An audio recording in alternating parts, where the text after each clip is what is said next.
I remember, yeah.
Hey, how are you?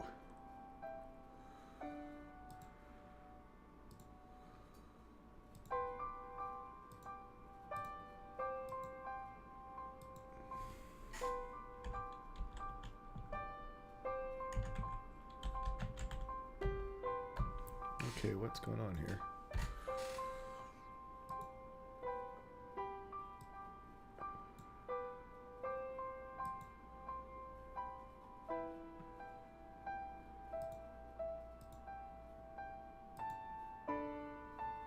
Okay, apparently I'm not really tweeting.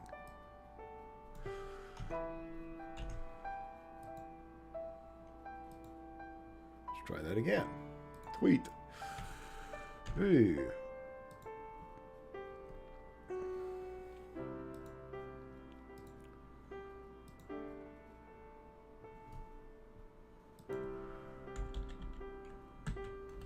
Okay, why is it not letting me tag people in in my photo?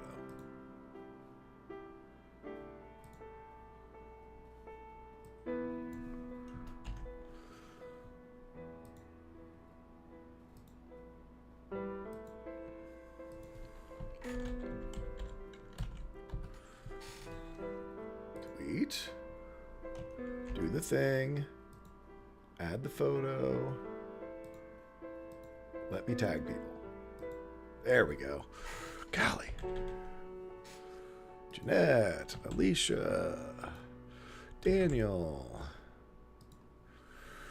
Bird, good guy, Dragon. There we go. Cloak and Blaster.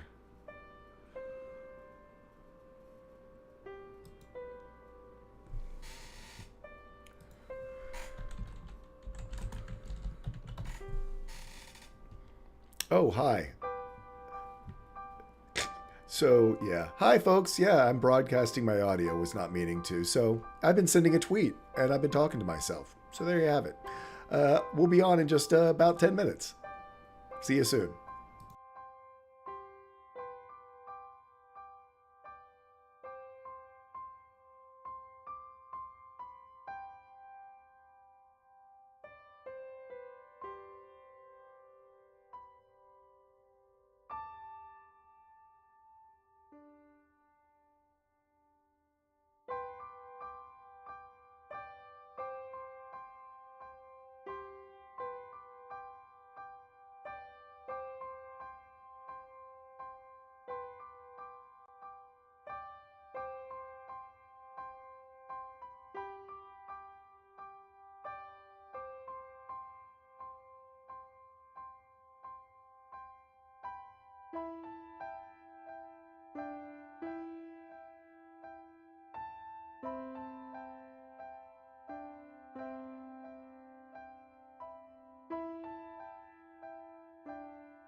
Hey there, everyone. Welcome to the Vice, and thanks for tuning in. We have got a fun and exciting episode today as we delve back in after some crazy big events from last week. I've got a weird little, what is this guy? I don't know what you're doing here, but that was not what I meant to do. So anyway, I had a weird thing on my screen, and then I just deleted the thing I didn't want to delete. Let's see if it'll let me undo that. Nope. Okay. So, yeah, folks, welcome to the Vice. Don't mind me as I mess up my Roll20 screen and all that kind of stuff, because there was weird things on my screen. Hey, thanks for Damage Dice. Really do appreciate it. I'm going to turn this over to my players while I go and fix the things that I just messed up. Let's start with Tree Hugging Druid. Hello, I'm Tree Hugging Druid. I play Celia Rollerman, our High Elf Rogue, who is currently a halfling. Well, kind of. Because you've been so many things lately, let's clarify you are the size of a halfling. I'm the size of a halfling. Next up, we have Luna. Hey, I'm Energy9. I play Looter, our water genasi monk cleric, hence the green makeup. I'm also our resident huntress, and yeah, stuff happened. Stuff happened. Things and stuff and things. I have no idea what is going on with my Roll20 map. I really don't. You be okay, man? You got this. Yeah, we'll figure it out. So next up, let's go with Bird vs. Plane. Hey, folks, I am Bird vs. Plane. I'll be playing Iskatul, the half-elf bard turned gunslinger, who got to unmake her arch nemesis last week, which was pretty sick. So I can't wait to see what happens going forward. I can't wait to pass the buck to someone else now. We got to chase your bad guys. My bad guy's done. Is he, though? We'll see. That remains to be seen, right? And last but not least, we have Templar Warden. Hello, I am Templar Warden. I'm playing Hidden by Axel, the Tabaxi. I nearly said Tabaxi cleric for a moment there. Hidden by Axel, the Tabaxi wizard, cleric of death. No, yeah, the Tabaxi wizard. Energetic, excitable, and then probably very much in trouble.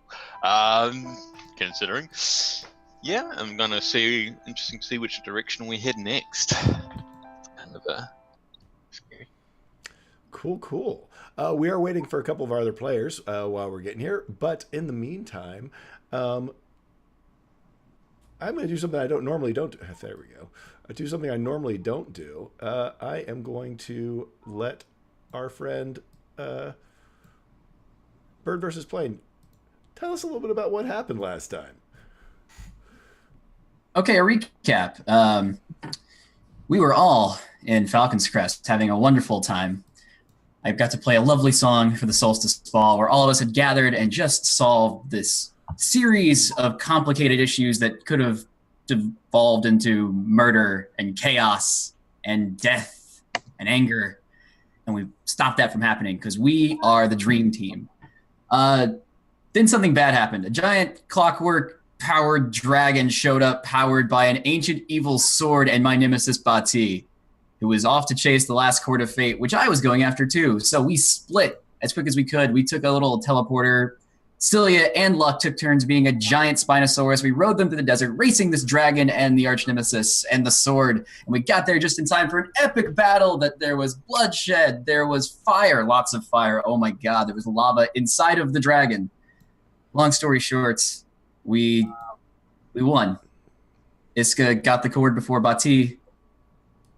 Iska chose to risk losing Luck forever in order to kill her enemy. And she won. The group won. Bati's now defeated.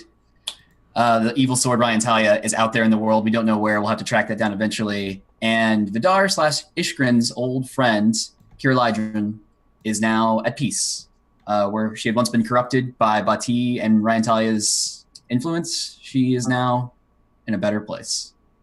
And we open this with everyone very tired and exhausted, I'm assuming. Yes, everyone is very tired and very exhausted, including your crazed DM as he's trying to get all of the things back in order for his game. But yeah, so I'm gonna let Luna, NNG9, tell us a little bit about the channel and our charity, if you will. Sure thing. This channel is run 100% for charity, and the charities change roughly every other month. This month's charity being Mental Health America, an organization dedicated to helping those who have various mental illnesses or obstacles. There's lots of great resources. If you'd like to check them all out, please click on the purple letters in the description below. That'll take you directly to the website so you can check out everything they do, all the things available. If you would like to donate through our channel, please click on the banner above that, and that'll take you to the screen where you can donate any amount you would like, and it goes to our channel, and we will then donate to them at the end of our month or end of our 2-month area. For the various donation levels, we have different things we get in the campaign. For any amount, you can add to our spell bank, which for every $100 increment, we get a higher level spell. So at 100, level 1, 200, level 2, so on and so forth. For $1, you can give a player a D10 healing dice, which definitely come in handy. It's a free action. You just roll a dice, see how much health you get. $2, give a player an advantage. $3, give a player a D12 Bardic Inspiration die. For $5, you can give us a luck die, which is a reroll on any dice, whether it be damage or attack or a save. Not death save, though. Those are will of the dice. And they're very helpful, and sometimes they help bring back party members. $10, give a player a random potion for the party punch bowl, just a random thing. And for $25, donate an action surge to a player. That's specific to this month's charity. But please do not feel pressure to donate. If you just would like to do things like share us on social media like Facebook and Twitter, that would be most appreciated. Otherwise, thank you for joining. Cool. So with that, thank you guys very much for helping me out. We also have Good Guy Pie, who has made it in to join us. You are muted, buddy. I am. So, hello everyone, I'm Good Guy Pie, and I will be playing Luck Goldheart, adventurous extraordinaire, and was dead, was not dead, you know. Everyone dies at least one. Everyone gets one. Yeah, so, let's get ourselves back in to today. We just finished up this epic battle, pretty much over the sunrise here in the Shimmersalt Flats. And the party, truly, this is literally just breaths after the close of that battle. The sun is rising over in the distance, the sky turning pink, sort of reflecting off of the white salts that stretches all the way to the horizon. And as you guys look around for a moment and take a breath, you know, Kier Lydron having just dissolved back into blue glitter, you hear a voice. Dad? Dad, I did just like you said. I hopped on grain and we hid here behind the stones. You hear Riley's voice, Axel. Two advantages for the DM. Thanks, SS Adventurer. Yeah, Axel's going to head over, grab Riley and a hug. Yeah, you did good. You did good. You stayed safe. Before you get to him, dear. you hear him talking. That weird red bubble surrounded us, and it was like all staticky around me, and this happened. And he steps out from behind the stone, and he's about 3 feet tall. It looks like all of his parts that sort of Ambrose made sort of seemed more armored, and And in general, he just sort of seems a little heavier built.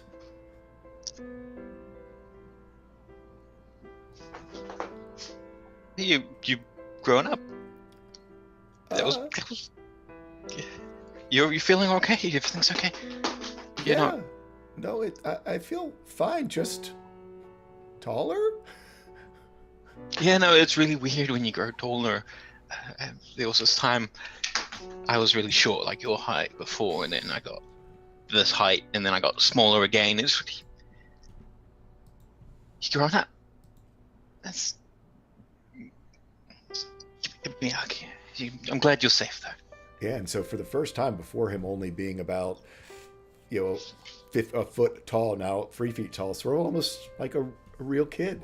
And he just gives you a big hug. He's a little stronger now, too. Looks a little heavier constitution to him as the first Warforged on our world is starting to come of age. Real quick, man. So he was like just close enough to get the XP from Bati to level up a couple.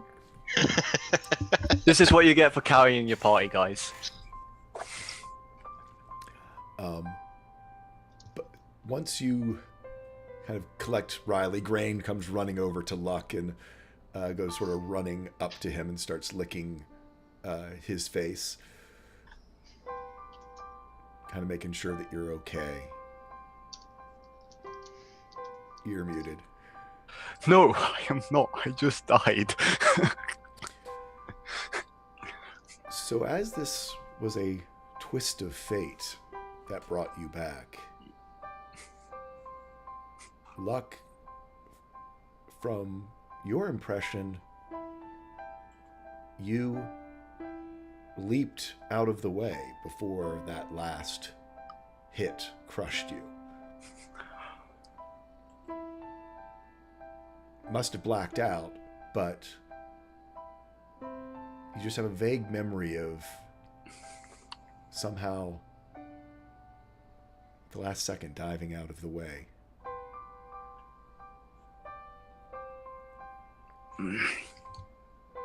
Sort of, he's rubbing his head, sort of like trying to think why he blacked out, or like just trying to fill in any gaps that there is. And just sort of, he feels very hurt. As you try to think back and rub your head, do me a wisdom saving throw. Ah, I should have known.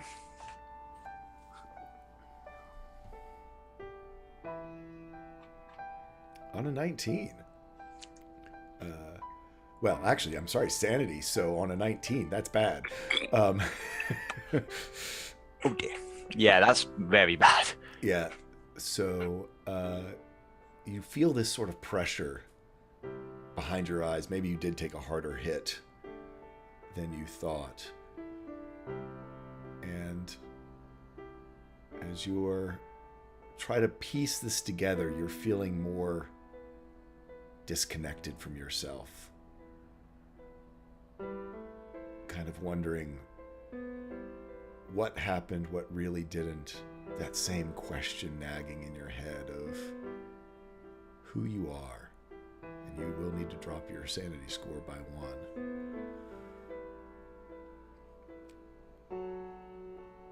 1. Iska. You look to your side. There lays the body of Bati.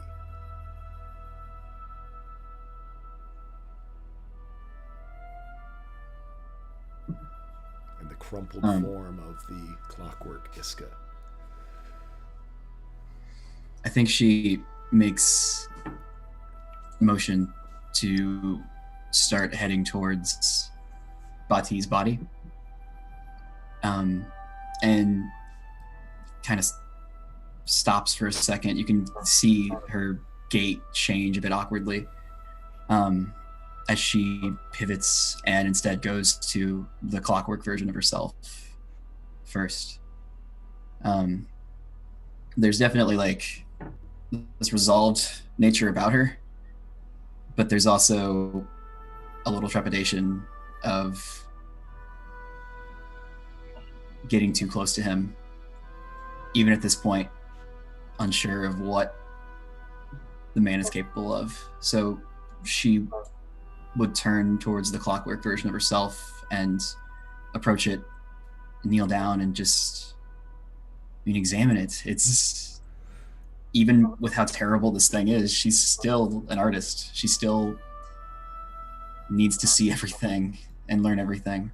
So she just wants to look over the body, see if there's anything that can be reclaimed. Yeah, do me an investigation check. Okay.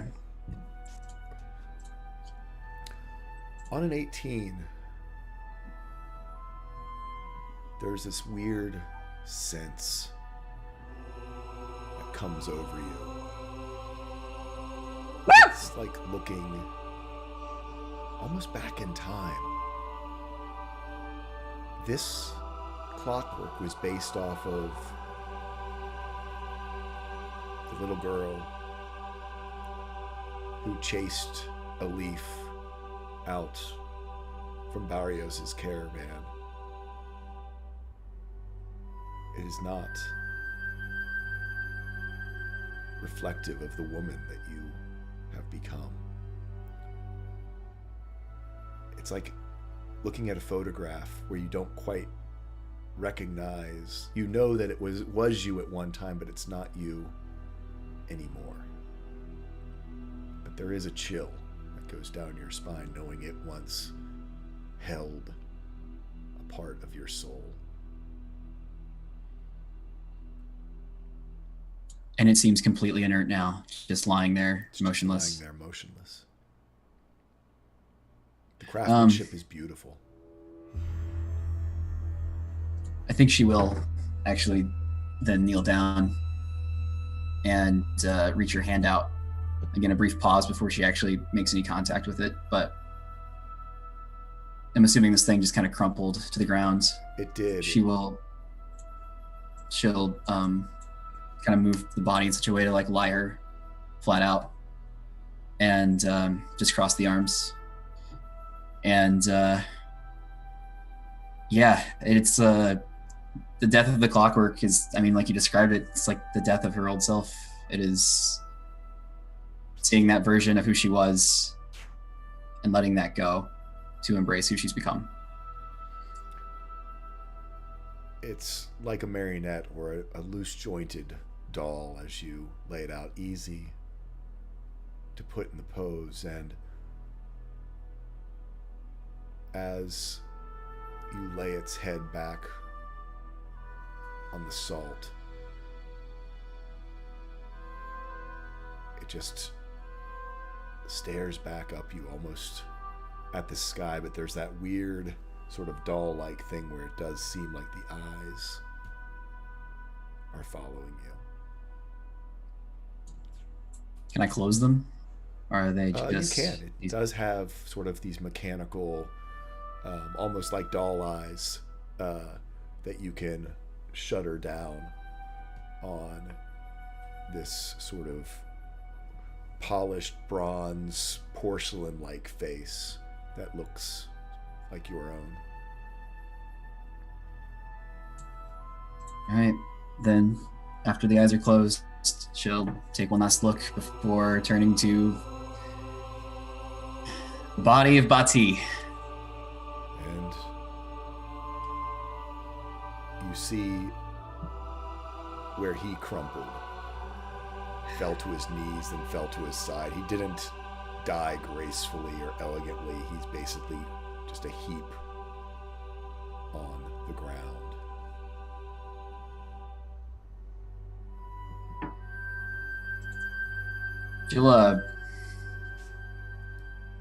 She'll pull the hound tongue whip out and just keep it at her side and approach the body. Intent to, I mean, he was a clockwork artisan. He had so many things up his sleeve. She wants to, one, make sure he's dead, and two, just see whatever remnants remain of him. Would you like to investigate the body first or check the dead first? Dead. Do me a medicine check. I'm proficient at medicine. This is the first time I've rolled it in the entire campaign. It's almost as if it's for this very moment. Exactly. Yep. On a 14, as you sort of reach out and as you know from just your basic medical training, check for a pulse, as your fingers touch against his skin, against his throat, you feel nothing. And it is nothing that penetrates you, not just through the physical, but through the part of you that is now a realized Fate Singer. This isn't just a dead body. This is a being that has no thread of fate any longer. It is even emptier than the shell of the Clockwork Iska, as its fate has been unraveled and cut.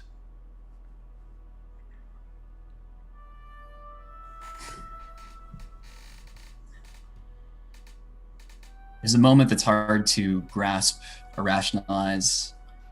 She's been thinking about the things she would say to him for months now. The cutting words she would use to prove that she was strong and no longer afraid, or the anger she would unleash to try to make him feel even an ounce of the pain and turmoil he caused her. And she tries to get these words together or understand even how to put a sentence together, but it doesn't come. And when she truly connects that the fate of Bati has been unwoven, there's no soliloquy, there's no obituary, there's no final parting words. There is only what she wanted, and that is to remove this man from the world. This man does not deserve anything left. And with his body lying here, she intends to leave it behind. She intends to make sure the world knows nothing of Bati Atilatar and his works. If you'd like to investigate the body, you're welcome to. Let's do it. Why not? Um, You know what? I feel like I'm going to burn a luck dice on that okay. for a reroll. I feel like maybe that's a good idea for, investigating my campaign Long Arch Nemesis. Wow, fate is there. I dig it. Yeah. I dig it. You can't quite bring yourself to touch these implements. That some of them are obviously there, but you just can't bring yourself to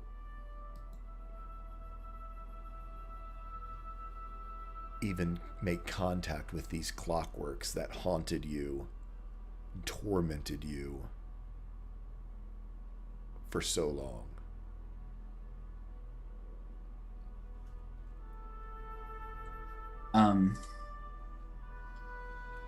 Yeah, I think I'm gonna, if it's cool with you, kind of flavor it as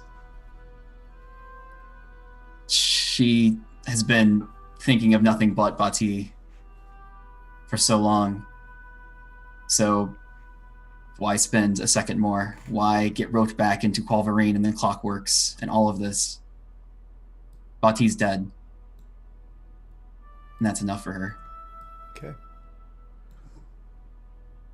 What are the rest of you all doing? As Luna, you see Iska, I believe you were sort of out towards the center as well. Mm-hmm. You see Iska first lay out the body of the clockwork and then go over to Bati and then sort of just stand up, turn her back, and walk away. Iska.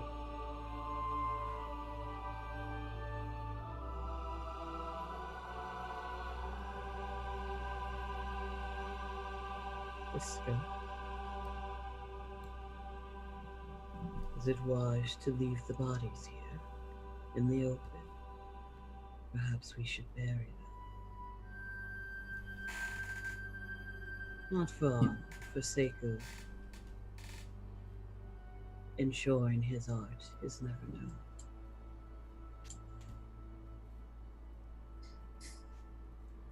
Yeah. Yeah, I'll get started. And yeah, I can just. We don't have to bury a body if there's no body. Do you remember with? Oh, you weren't there. Vertex back in the cave. That It was just- as well.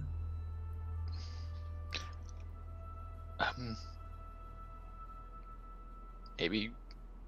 Yeah. Could somebody take care of Riley? Could you not be here for this, please? Iska, please go.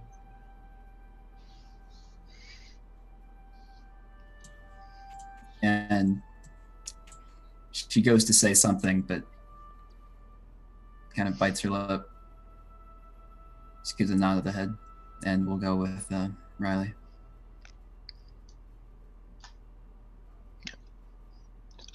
So Axel go over to the corpse and investigate it first.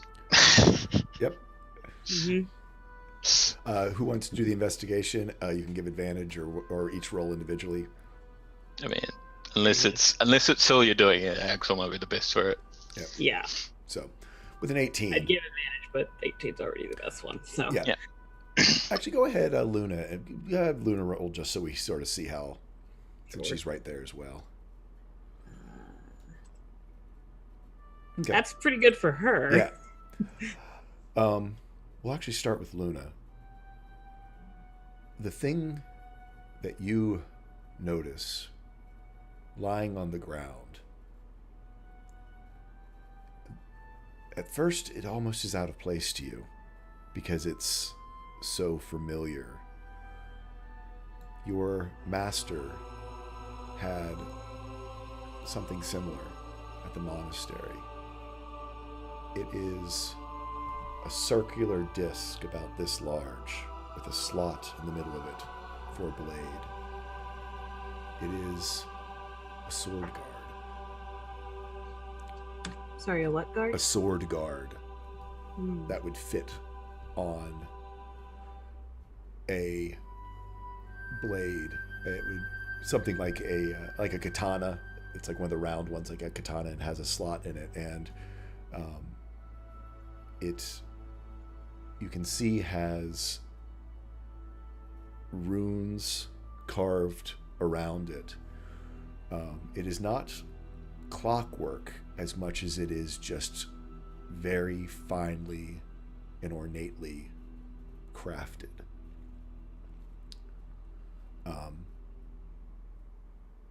Axel, you find a ring that Bati is wearing, a belt that has multiple runes upon it,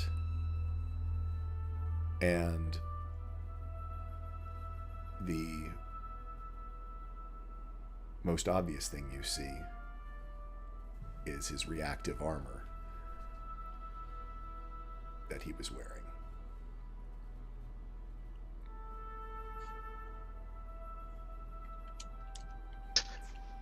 I'm not sure if Axel would have done something, but I can see these two over. I don't know where they are on the screen, but I Yeah. can see these two wanting me to take. I think pragmatism, Axel and Luna will Yes. take that as well. You also find a scroll.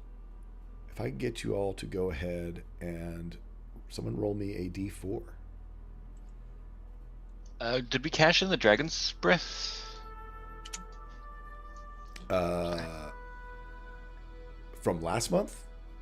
Yeah, I think. So, yes, I'm sorry. You find the Dragon's Breath scroll. I need you to roll because our spellbank is up to a level 3 now. So on a 1, go ahead and roll me a d20. If y'all get a 3. D20. A 5. Close. Still a good one. So we'll see if this comes for next week. It is Blinding Smite.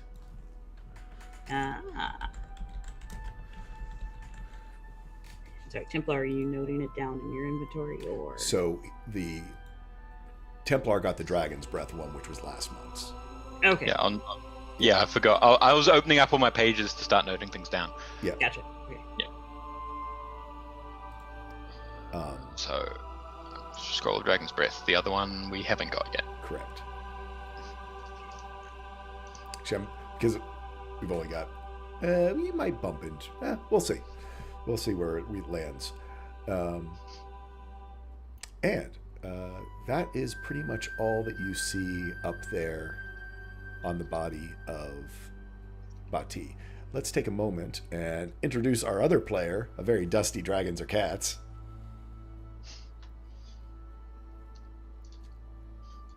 You are muted.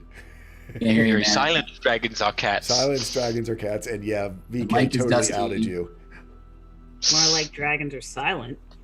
So, we might come back to dragons again once he has audio. Tree Hugging Druid, Good Guy Pie, what are you all up to?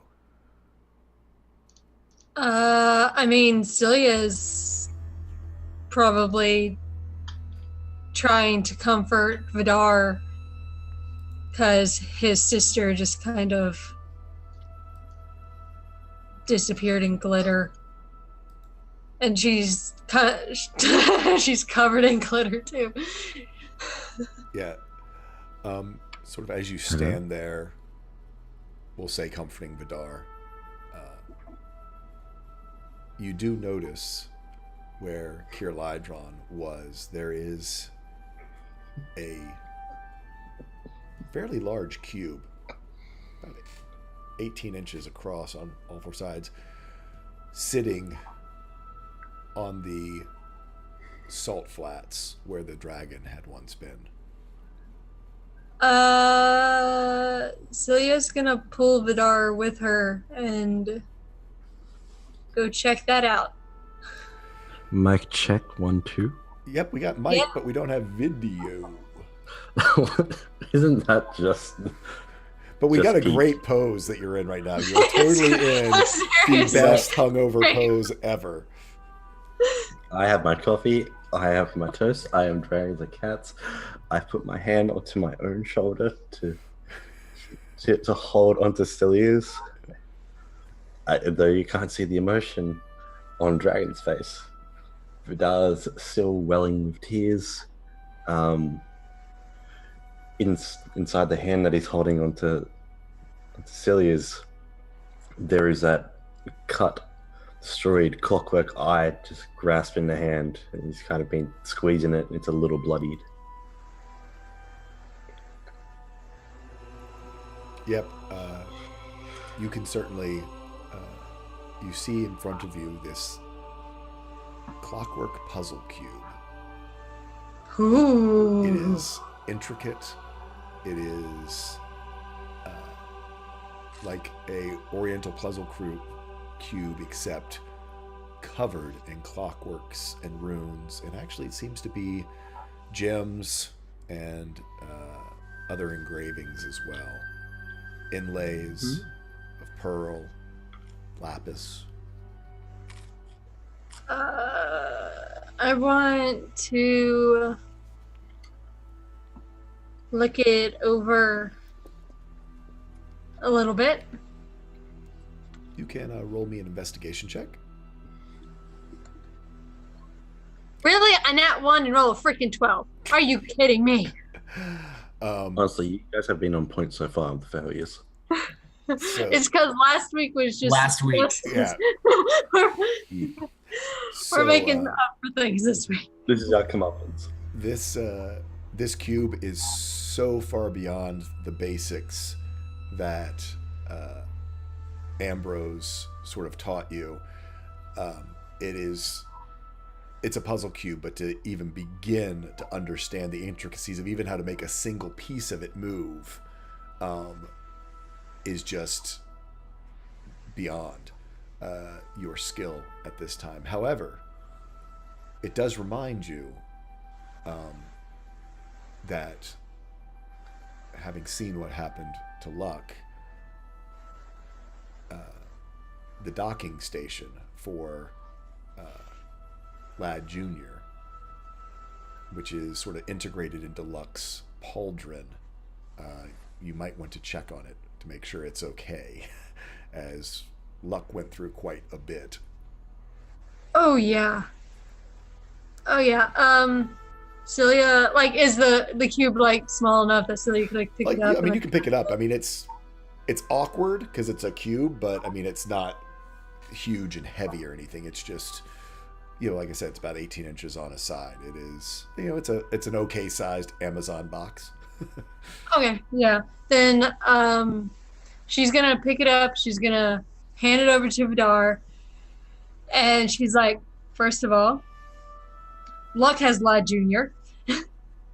Second of all, we need to make sure that his docking thing on Luck's pauldron is okay. 3, you really need to make sure Luck is okay. No, yeah, we really need to make sure Luck is okay. I was trapped in ice and I got my eyes watched over and she stomped on him. She clawed and stomped him. Oh, she like a ragdoll. Wow. Yeah, I was right there. Yeah. Ticked me off. Let's go. And Yeah. Celia just pulls him over to Luck. Just with a slow, awkward drag. It's just you did wonderfully, by the way. I'm also going to turn my camera on and off real quick. Yeah. Just FYI. You were last, so it shouldn't mess anything up. Everyone should stay in the same spot. I just didn't want to. So Luck, brace yourself. we will turn back into Luck.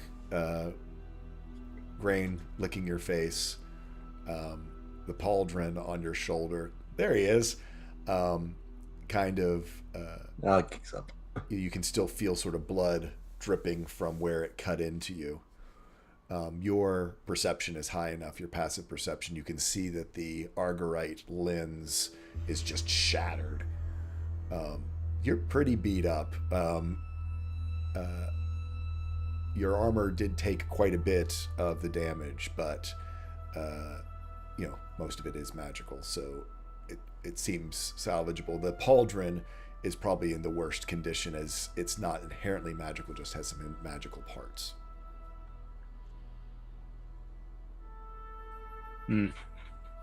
Like, is it completely destroyed, or would it be salvageable? It maybe with someone who was a good leather worker, potentially. The Argorite is certainly, it's dark and shattered. I mean, chunks of it are missing. There is the little place on it where Ambrose had said sort of is where Lad Jr. can dock in order to help. Sort of where he docks in there, he sort of can project his user's manual, so to speak, so that Celia can learn and learn more about him and try to upgrade him. That seems to be okay. I'd say about this time, Celia's and Vidar are heading your direction. He sort of looks down at it and just wipes his head and thinks, at least something survived that onslaught, and it looked like taking, sort of probably removing the last bits of the Argorite and sort of throwing them to the floor. Are you What is it, morning? It's morning, right? Yeah. How's that hangover? Just Feels like I was hit by a dragon. yeah. How you doing, buddy? More than that. You Kind of blacked out for a bit.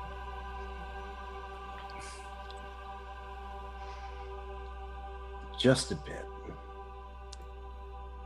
We kind of big old. That dude's dead, right? Right? I just hold up the eye and just go, oh yeah, he's dead. Look, He's dead. Dead, like not like kind of dead. Not like no, see Oh. for yourself, my friend. okay. He's Uh, dead. Good, because it's the last. It's one less problem, you know. It's one less problem. Just if I can just interject here for a second. Iska with Riley in tow, like walks up to this group having a conversation and doesn't even pause or flag down anything, just kind of walks up to Luck as he's talking and just very directly, like, arms around you, Luck. Just a very, very tight embrace. Doesn't say anything and kind of holds on quietly for a second before releasing and continuing to move on with Riley. Celia just like looks at Riley, who is right now the same size as her, and she just blinks, says, "You've grown." Yeah, I guess. Kind of looks at himself. You've shrunk.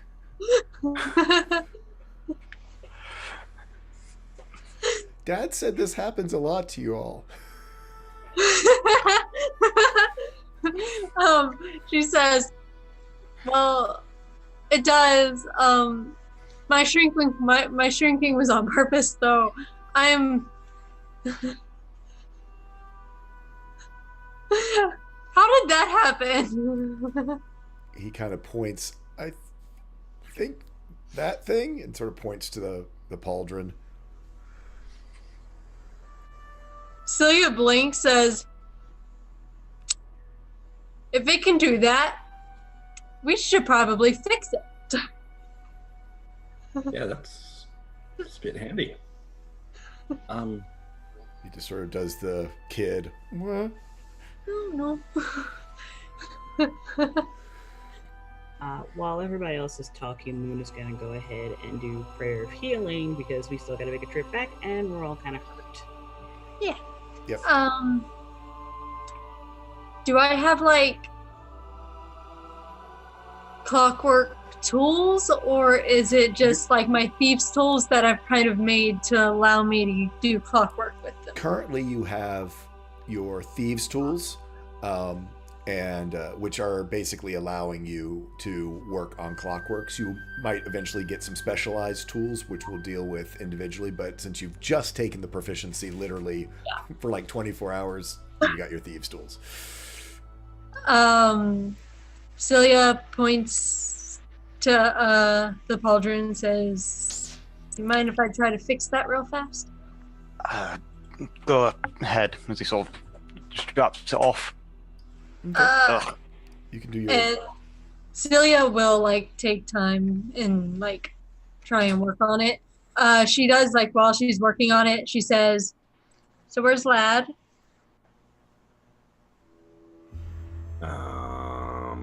About that time, you could hear from around the corner.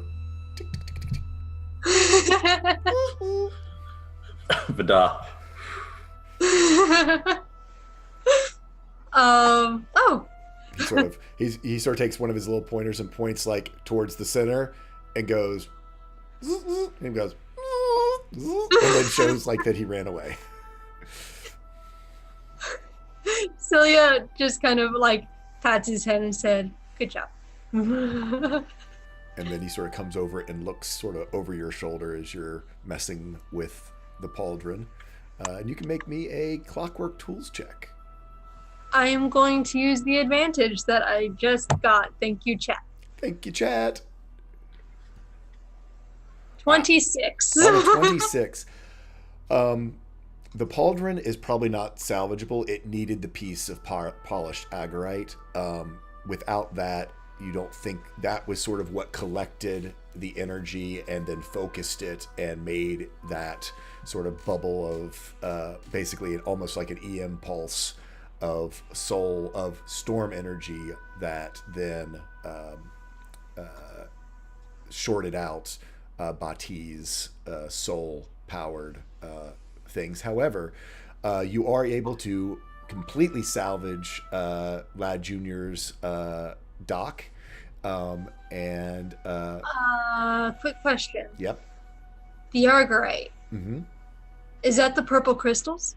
It's not the purple crystals. It's different. The purple. I'm like, I still have a bag of purple crystals. Yeah, no, Lad they're Jr. just- only took one of them. Yeah, no, the purple crystals are just sort of what the little other Fey creatures who had been replaced with the clockwork hearts, that's what their energy dissolved into, as they are from the Fey Wild.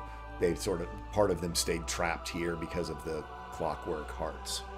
Okay, all right. Then Celia will explain that to Lux, that she was able to salvage the loading dock with the Argyrite.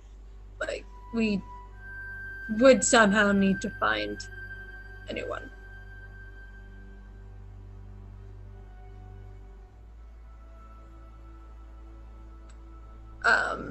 And she looks to Lad Jr. and then looks to Vidar and says, the puzzle box, please.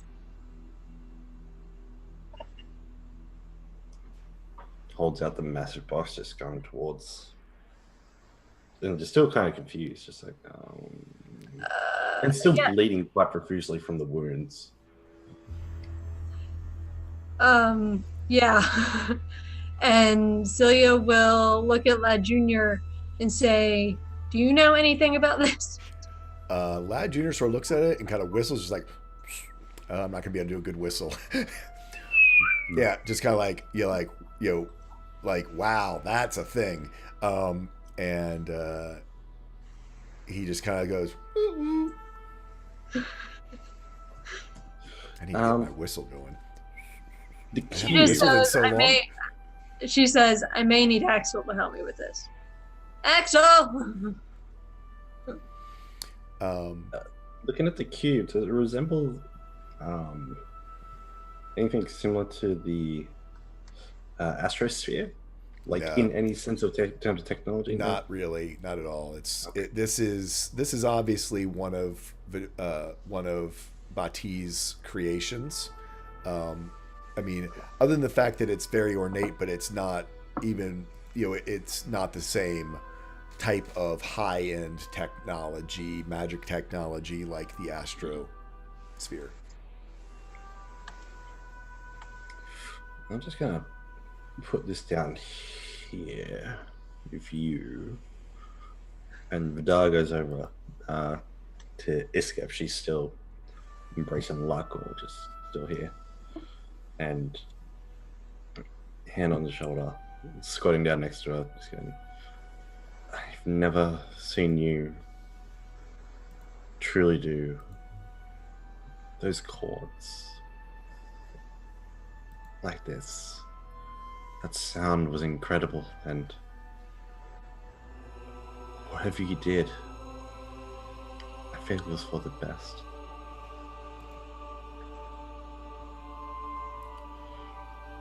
And he just holds the eye out of Bati to you. It's yours, or we could destroy it.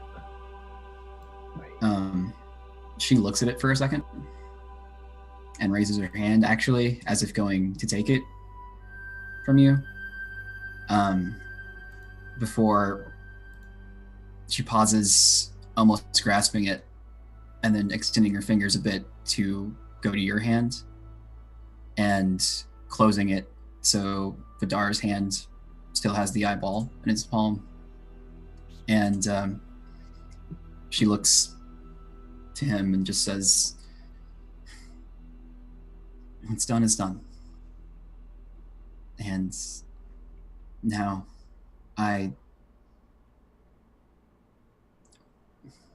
we're all free to move forward how we choose to." Ryan Talia's still out there, Vidar. But we're gonna find them.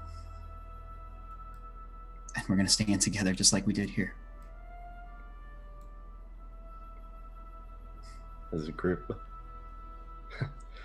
So much so as a family. Our own little group of sweepers. Getting through it and doing our thing. Together. Okay. You did wonderfully. It's a mess. But it's a good one. It's a real good one. It's our mess. It's our mess, right, Luck? And it's just a big belly slap on Luck. Yeah. Yeah. A messy mess. Hell of a fight there, buddy. Hell of a fight. Having investigated the area, the 4 remaining sort of undead creatures seem to have dissolved back into the stones. Axel, what is your plan for the body of Bati now that after you've looted it? So, what he was going to do was the same thing he did with Vertex, which is repeated chill touches to decay the body away to dust. But as he lays his sort of hand on the shoulder, there is a surge of power, as if he did something wrong in this moment of panic, and there is a black mist emerging from his right hand that just creeps across the body and decays it, as it just sort of just collapses in what would have taken maybe a minute or two, collapses in an instant. He sort of stumbles back. Everyone's sort of turned away.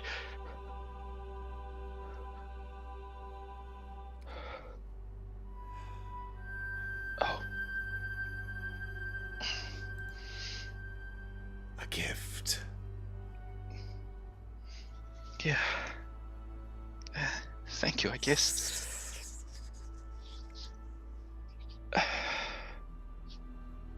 It's a little surprising, but I should have expected that. Yeah, okay. I'll need to write this down, because on his palm of his hand is the incantation for blight. Yep.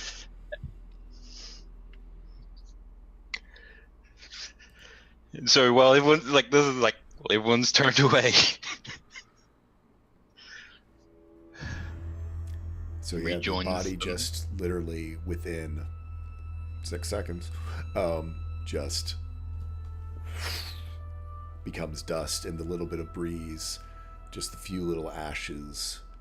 I mean, even the bone ash, the bones have turned to dust, and there is nothing left but sort of a little bit of a darker shade of dust across the salt that makes up the Shimmer Salt Flats. He sort of walks off over to the other group and, alright, hey, I'm done. And walks over sort of Riley and sort of pulls Riley close to his side. And we've got some things we might want to take a look at some other time as well. Right. Okay.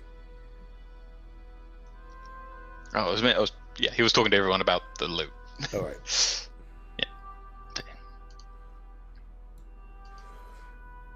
So, when Luna gets back, we'll find out how much the Prayer of Healing did.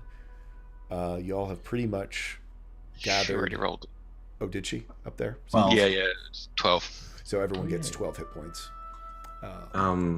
I would like to just approach the standing stones for a moment.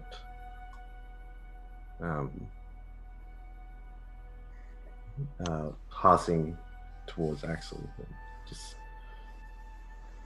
I finally get to see this place with my own eyes, truly. Standing stones of where she can cause this whole mess.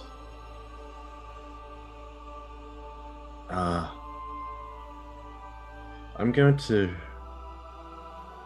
see, Axel, what my astrosphere says about this place right now. How much time is left? If anything goes wrong, can I count on you just really quickly to do something? I don't know what could happen, but I just want to see if it reacts in any way. I mean, yeah, sure. This place still has some major significance. Yeah, I never thought of that way yet, but yeah, no. And gives a nod. Brings out the astrosphere and heads in towards the center of the standing stones, and just attempts to activate the astrosphere to get more of a. Want to see if I get like an idea of how much time is truly left, or for like the gates opening.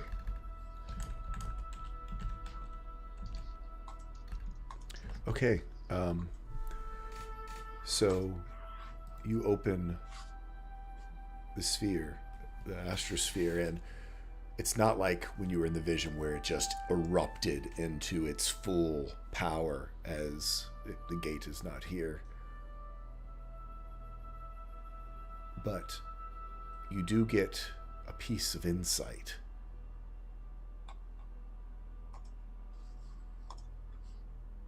Time on this sphere, many of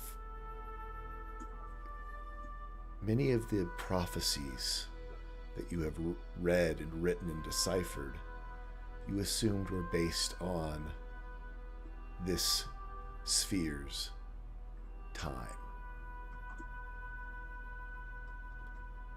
And you realize that perhaps there are pieces of them that are based on the cradle's time and the way it spins through the Flogstrom.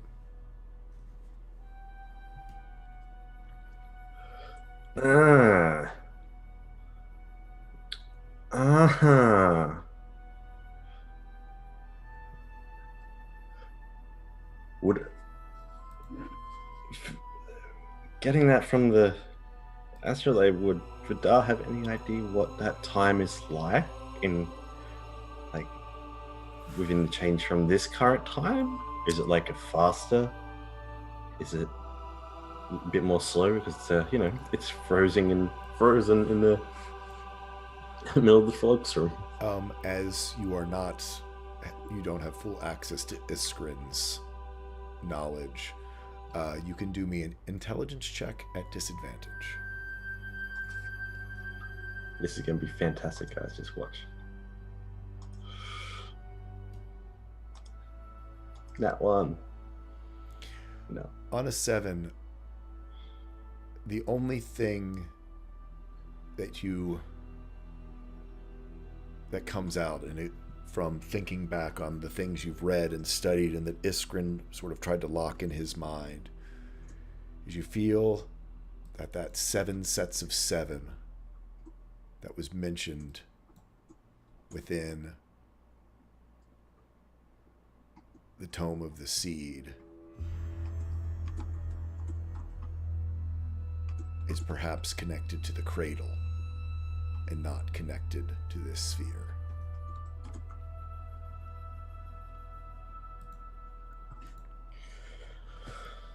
And the visions and the ramblings of Marat he was tapping into something beyond this sphere when he was trying to predict the future. Ooh, okay. And with that, I close the astrosphere and just put it gently to the side, come back over to Axel and just say, oh, okay, so that was strange. I got a little bit of knowledge. Not a lot, but Axel, do you know much about time magic? Is Time. magic a thing? The way, yeah. Okay. I mean, we've come across it a couple of times. I mean, I don't know typical time magic. But yeah. I just Well- don't know if I can help. Well, what's this about? Well, this little doohickey, this astrosphere, says, perhaps the Ramblers of Marat, it's not actually talking about the time within this sphere. And I believe they're centered more around that of the cradles in its time frame. I mean, I can't get it from any can't get any knowledge of what that was like, but this 7 sets of 7 from Marat's, it lines up to something completely different. I don't know if it's going to be much sooner or if it's going to be 1,000 years from now. But time seems to be set on the cradles as when all this is going to happen, so I don't know if this is speeding up, but I might have to borrow. I might have to get that gold pouch back off you before we go, so I can get some sending scrolls. I might need to talk to. I don't know who I could talk to about this. How do I learn time?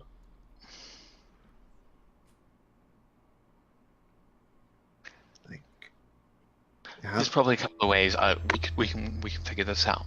And I think I gave the gold purse back to Sylvia. Look, to be honest, I've been jumping between so many hands. I've just, I've just forgot about. We're not buying anything out here. He looks. So yeah, you do look. Actually, around. I'm good. Oh, go ahead. As I look around, go on. And you kind of, the sun is beginning to come up. It's kind of full scale now, and you kind of remember how you got here. You're about 50 miles south of the last army's battlefield, but you also know from Luna's calculations, you're about 200 miles from Falcon's Crest. You don't have all your charge. You don't have enough. I forget. You used 5 charges, so you've got 2 charges left in your wand of polymorph. And y'all are pretty much in the middle of a desert. It's a salt flat, but same idea. Luckily, you do have Luna with you, which will help with some of this, but it's going to be daybreak soon. Or it's going to, the sun's going to be fully up. Just with Axel's high intelligence, we won't make a roll for it, but you need to make a decision as a party of whether you want to, where you want to go, and whether you want to travel by day or by night across this salt flat. Axel, do you remember when the last time you made a dust pile? Would it be 2? Yeah, vertexes. Oh, I think I can collected some of that. Go on. Just pulls out the little pouch of vertex dust. Would be a little bit too messed up to take Bartes. If you can find it, it's kind of been blown away. But Oh. it's he looks over. Your choice. Yeah, your choice. I think I'm good. No thanks, I'm good. Dust.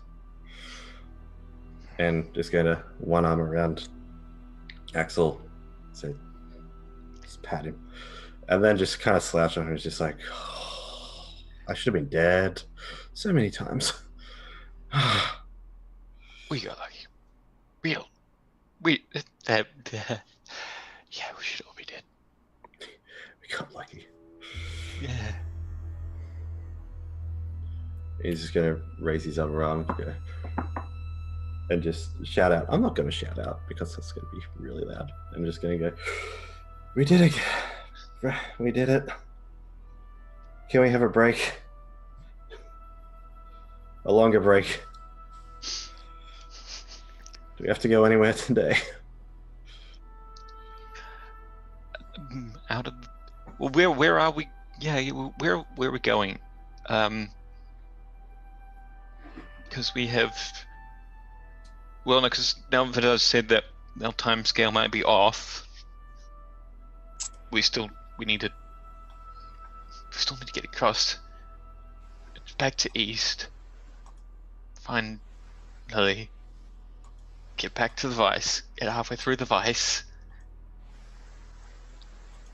It's a lot going on, and then there's also the meeting, the big hullabaloo happening over there as well, that we had the invite to. What else do we got to do? I mean, as you mentioned the conclave, you all remember actually Florian had booked you passage with the human contingent, which was heading on, today is Thursday morning, on Friday. So tomorrow they were leaving Falcon's Crest, heading south to take the river, the southern passage around the Midnight Weald instead of going through the Vice. In fact, Astra booked himself passage and said he would make sure that it was prepared to receive you. But that is about 200 miles across this desert. Time to start walking. Sorry, barely could hear you, Alicia. Time to start walking. Right. We can enjoy the view while we're on the way. The view of the salt. Well, if I have a break in the ring, then when I get out, we can have a couple more charges on the wand, and we can speed things up, and I can also speed things up. So, Sounds don't know. great. I don't know. Take a rest. 24 hours? Could we? Possibly. Not if we keep standing here. That is true.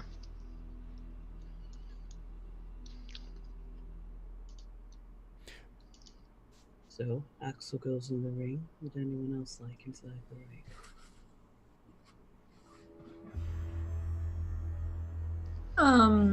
Before that, Celia will go over to Axel and hold out the puzzle box and say, "Can you put this in the bag of holding, please?"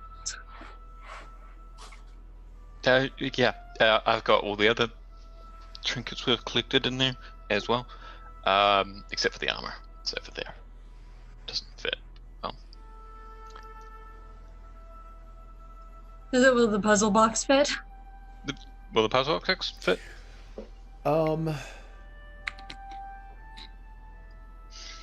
Yeah, the puzzle box will fit just barely. I mean, because the opening is, you kind of have to do that thing to sort of make it what would be a round opening, a square opening to go in there. Yeah.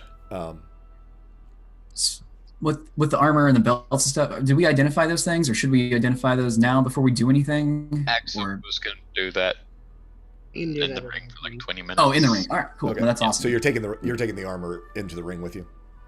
Yeah, might as well. Okay. Cool. Anyone else going in the ring? Luck back from the dead. I think Luck needs to go into the ring. He doesn't want to Yeah. go into the ring. He just died. Yeah, That is totally your choice if you don't want to go in the ring. You've had 2 bad Yeah. experiences in the ring. Luck, are you saying you resist going into the ring? I want to make sure this is what you were saying. He is resisting going into the ring. I summon Lyle. She'll kind of like hold Vidar just from the side. Luck, it is best you rest. You got us here. Rest on the way back. It is a fair exchange. I got my rest. It is time for yours. I'll be fine. No, you will not. I'll just walk it off. Luck, you know very well that I have no problem making you unconscious and putting you in if I need to. I'd prefer not to do that, but Fine.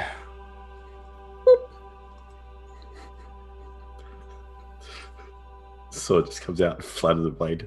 Bonk! Turns the glitter and goes into it. I love right. this one. So, Luck and Axel are in the ring. Everybody else, we're walking. Oh, and Vidar, don't forget you have 12 more hit points than you currently have. Okay. Because I'm assuming Beacon of Hope is worn off. Oh, yeah. Okay, making sure. Yep. Yeah. It's only a minute. So, I think we'll start with Axel. You head into the ring with your every intent of doing identify on all these spells. And as you hop into the ring, you find yourself in this workshop, like a mage's workshop. It's somewhat similar to what you remember from Realm. Hey, thank you so much. Healing dice for luck. Thanks, Red Tornado. And there's a desk there, a chair. There's an alchemy kit in there. And on top of the desk are 6 tiger's eyes.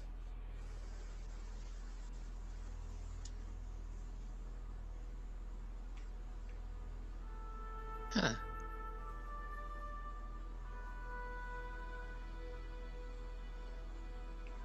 Yeah, well, that works out.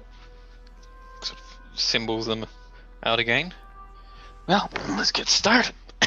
Sort of sits down, makes himself interesting, comfortable, which includes making the whole place a mess.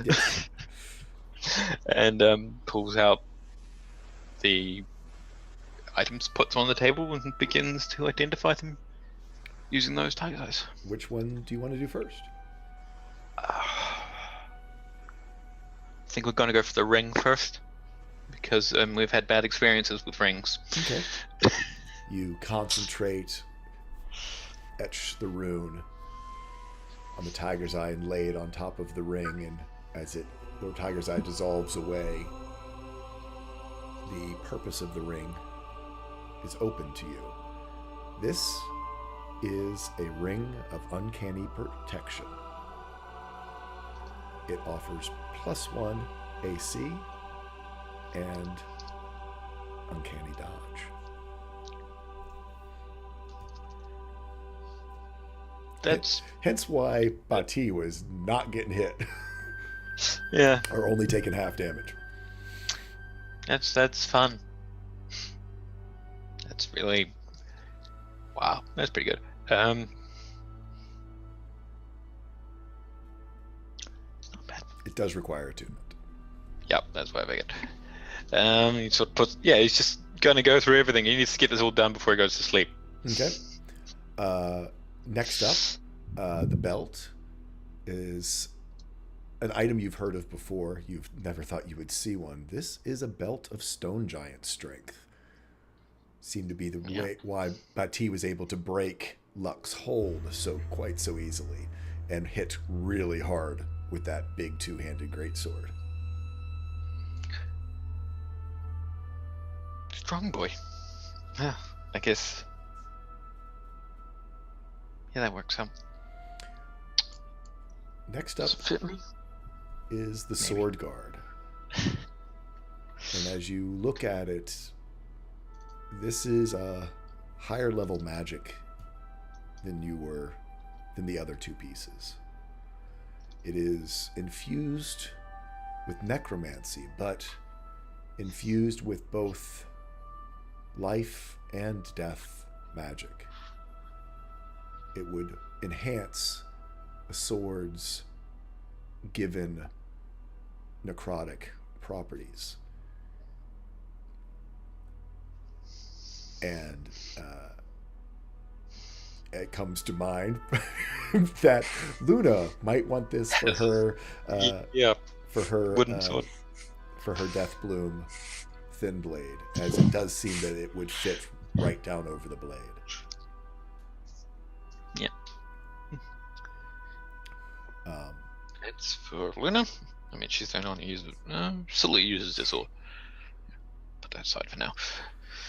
and yeah, it's more for a sword than for a rapier, whereas a rapier is a Yeah. circle. This has got There's only really one slot. person who makes use of it. Funny how that worked. Yeah. The last would be the reactive armor. And this is a marvel. It's AC 14, still medium-sized armor, plus max 2 dexterity. But it grants the wearer as a reaction, the armor will parry an attack, adding plus 3 AC for physical attacks. And once per day, can be set to resist a magical damage type, either truly spell types or magical slashing, magical piercing, or magical bludgeoning, and always has resistance to non-magical physical damage, which if you choose a magical physical damage type, you become immune to that version of non-magical damage. It is revealed to you that it does contain the souls of a turtle and an octopus. That gives it its defensive and its reactive qualities. Yeah, that's the thing. The eye and presumably the eye and the armor still has souls. Oh, Would you like the eye to study upon? no, I didn't think about that. It's Uh, destroyed, actually. Don't worry. Does he know about the scroll spell, or does he reach it? Yeah, the spell is, as we do with most of it, was labeled. So good. Yep. All right.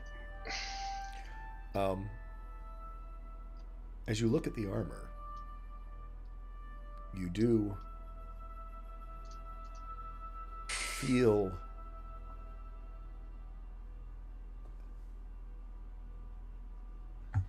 something stir in yourself, as with your level up, your aspect has increased as well. You can now be proficient in 2 attuned items.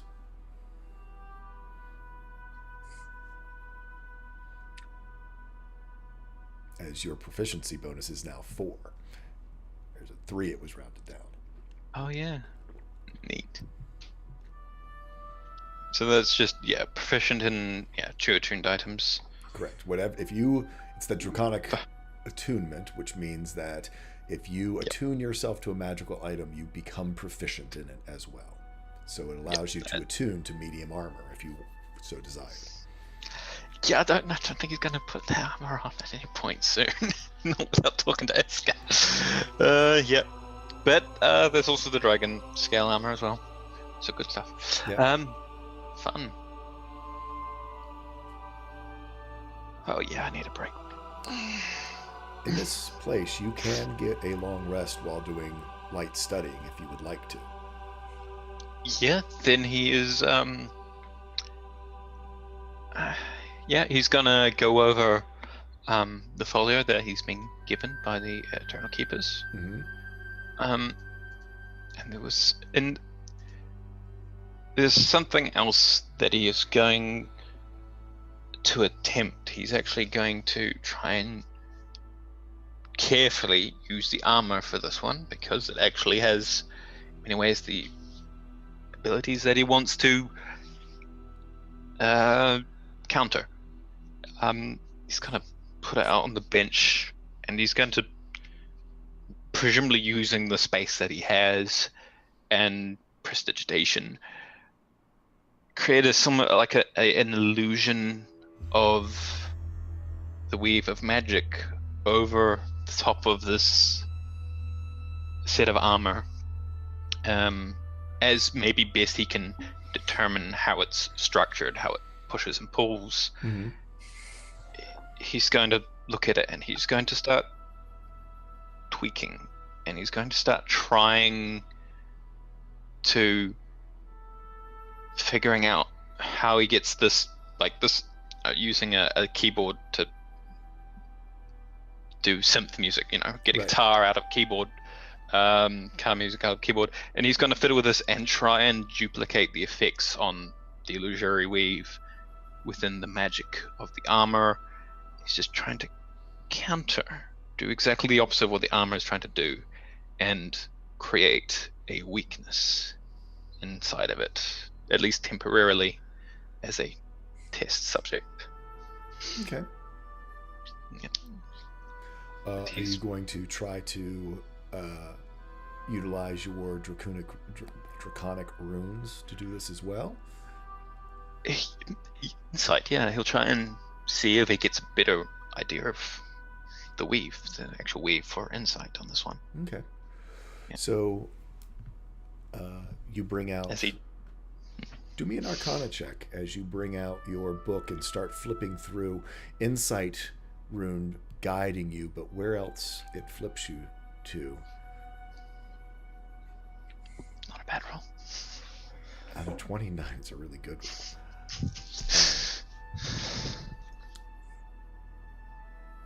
As you're flipping through, you begin to see through the insight rune some of the intricacies of this armor and the intricacies of Bati and souls, the magics you all used to get here, Kirlydron. And you are flipping from rune to rune, the ones that you know: life, death, insight, blood. And as you flip through on a 29, there's almost like an unlocking in your brain as a new aspect of the ancients unlocks. And as you're flipping, you see your paw start to become scaled, and your claws become talons, and you watch as these scales start to spread up your arm, taking on your cheetah-like spots, but now in metallic scales. As you are looking down, you have to focus a little differently as you see your muzzle start to elongate. Fangs drop down, and in somewhat a bit of a shock, you leap back instinctively, and you find yourself hovering on two pure black draconic wings as you have unlocked Wings of the Ancients.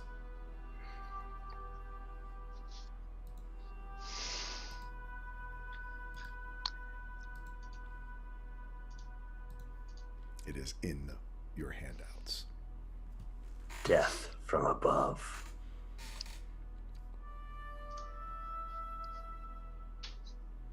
He's just sort of like, mirror, mirror, mirror. Where's the mirror? A mirror appears as this reacts to you, and you look and see your draconic form. This is so awesome! Holy crap! Oh, wow. This is crazy.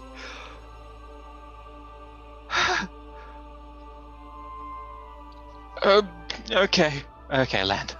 Yeah, this is a bit heavy on the back. Oh. Alright, we can make this taller and get some practice in. As you And say he's it, just going to room extend the extends, laboratory yeah. up so he can get some flying practice in. I don't know how much rest he's going to get. How long does that take? You Last only have a minute. So a minute. A minute per day. I'm sorry, actually, yeah, a minute when you do it, and then you have to roll for when it recharges. Yeah. As it is a pretty powerful thing. The big thing is, you are fully draconic Yeah, as a in this yeah. form. 14, 94. This sort of feline dragon mix. And with that, we will. Go ahead. Wisdom save. If it's below a 10, he doesn't remember to land before it changes. Nice, it does. Yeah. You can sort of feel your wings begin to draw back in. And as this is the first time, you don't have to roll. You don't have to roll again for when you can use it next. But you've got all sorts of fun new little things. He's going to go back and actually finish his research and learn Elemental Bane as well, as he figures out how to counteract the attunement system. Yeah. So in yes, the armor.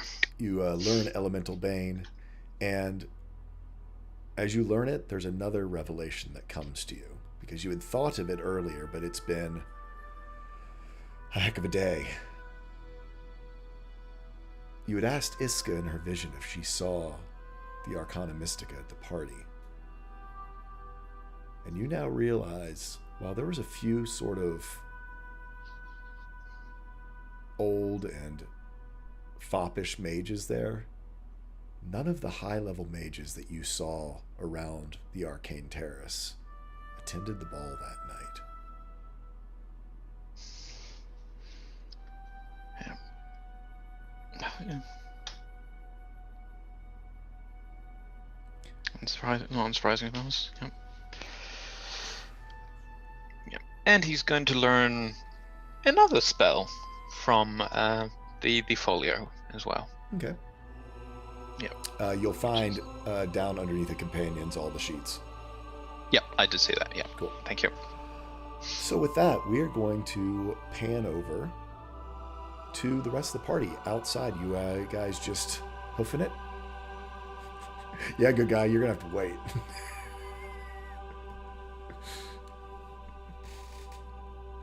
Yeah, I think our plan was to move as quickly as we could to get through the desert as quickly as we can. So I'm imagining we're just kind of going at a pretty good clip, Okay. trying to intercept. As you go along, Luna, certainly you can experiment with your hard water that you got and open up the abilities that we spoke of for playing with the hard water. Celia, Lad Jr. comes over and is perched over there by you and sort of hops into his little docking station and starts kind of, since you had a pretty easy battle, so to speak, as you were a dinosaur most of the time. Basically starts projecting sort of in front of you a little bit R2D2 style of instructions on how to upgrade some of the minor upgrades that Ambrose had shown you how to do. And you will find in your handouts now the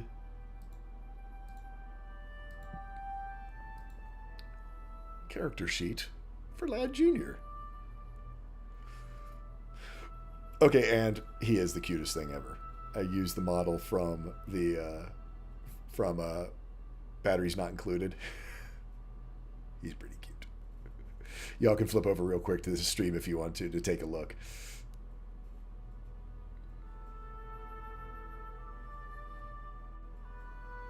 He's so cute. He gets the cute factor. Yay. Yeah. It's adorable. He has a few of his first abilities. There's some other ones we can choose on what direction you want to take him moving into the future. But I figured you'd want Thief's best friend. Oh, absolutely. We are going to have a party of like 26 companions by the time this campaign is over. You guys, Yeah, we are. you guys and your It's gonna be pets. TC, I guys. swear. Okay, I want another sentient sword. Refuse. Yeah. You guys and y'all's pets. We make friends. What can I say? So, you all are walking through the day. Vidar, Iska, Luna, Luck's sleeping. Celia, any conversations as you go along, or just sort of marching across? I take my coat off and pull it up over my head so I have a bit of shade. Just like, this is hot. This is hot.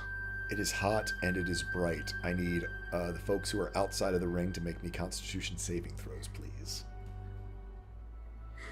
This is hot. This is really hot.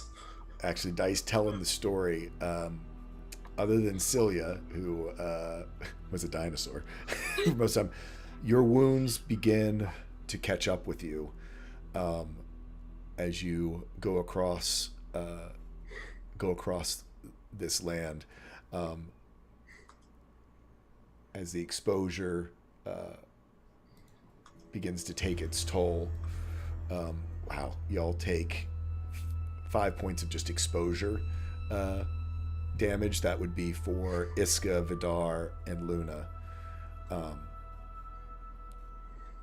Remember for the next one, every 2 fails equals a level of exhaustion. Okay, before we go any further, Iska was going to burn a couple of Cure Wound spells just to get Okay. Luna and Vidar back up a little bit here. Okay. So I can roll those while we move on. Okay. Luna. And nice, Vidar. Damn. Hey, there you go. Yeah, Iska.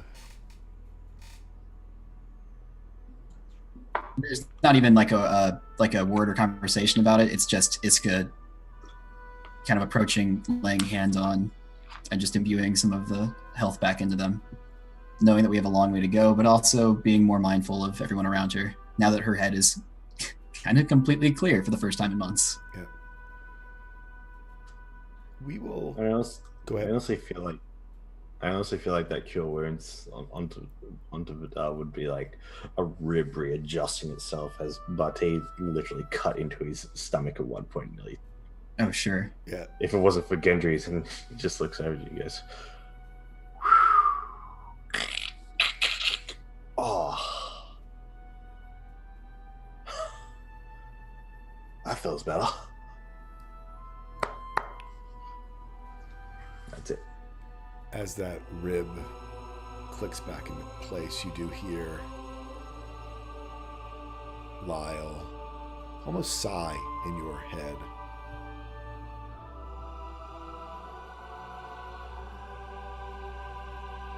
Hey, buddy.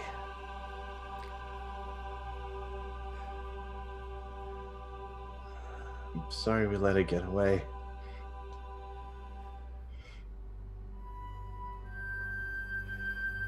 I feel you should know more. Oh, what? I feel you should know what you face. That would be greatly appreciated. Is it finally time for this conversation? It is. What are you? What is her? It's a bit of a story, and if the rest want to hear, he sort of asks the rest of you, whoever wants to tune in, you all should know. It was one of Iskrin's longest lives. Almost 1,400 years on the same sphere. He was a scholar, poet, and holy man on that sphere and the planet that he inhabited. Kira was assigned to another world within that sphere, full of exotic life, including dragons, which is where she picked up her love of the draconic form. But, as sweepers are meant to do, elsewhere in the sphere, the war raged against the Dark Empress. Agents of the Frost Prince, the Dark Empress locked in their destructive dance across the worlds that were housed in that sphere. As Iskrin's world fell to the war, he watched as this ancient and vibrant culture that he loved fell into ruins. And as the last few hundred inhabitants of that world faced their imminent demise,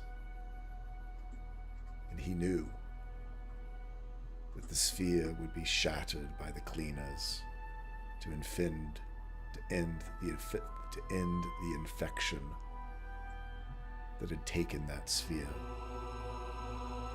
But Iskrin, damn fool. I shouldn't say that. I should be thanking him. But it's what brought us here.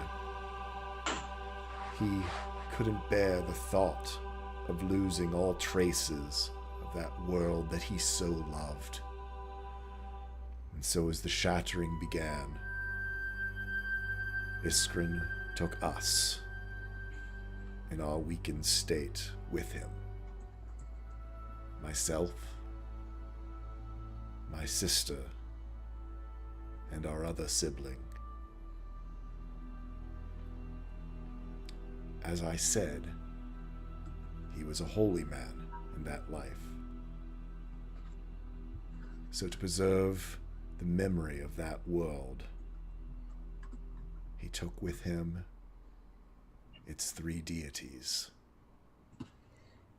the god of the moon, the god of the sun, and of the earth. But with but one worshipper, we would fade. So Iskrin took us to one of the ancient crafters, and in secret had us bound to celestial steel. Myself as the forged eclipse, Ryan Talia as the burnished star, and Von Malik as the earthen cast, a massive war axe.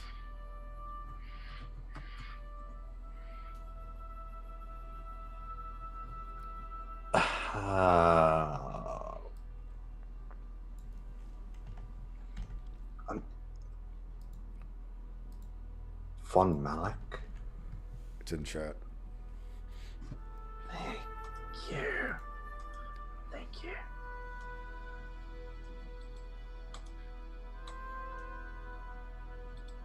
God damn it, Ishkrin.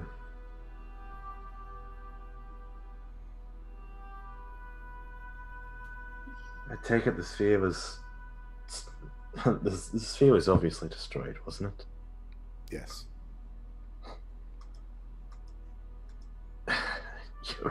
You're a god. Well, not much of one anymore, but I was. Well, you're mine to me. You saved both of us, so thank you. Were you forged in... Was it forged in Sphere Forge? No. No? Oh. Another sphere, another world. Place similar to the Crucible here. Oh. We had to be forged in secret for the Frost Prince. Yeah, he He's wouldn't a let that jealous slide. patron. He would not have wanted the deities of another sphere to have survived after he committed it to destruction. No, it sounds right. It's not only just destruction of the material, but all the beliefs, the gods that reside there. It's everything. Everything gets destroyed. Is there any way we can track her, bud? How did he lose her? How did he? Talia? Yeah, Ryan Talia. Over the millennia, the eons, we went our separate ways. You assumed that Ryan Talia would be easy to keep a hold of. Yeah, you'd think. She shines every day. Not in her current form. You can only track her by her influence. You see, the sun on that world was harsh and brutal, brought strife and famine, wars over resources. It was the moon and darkness that brought comfort. But even the moon still was her light shining down on both the day and the night. It wasn't until there was the eclipse, either lunar or solar, that her power was truly blocked from the world. Hence, the worship of myself, peace of the night, of the comfort that night would bring, but also the ability to protect.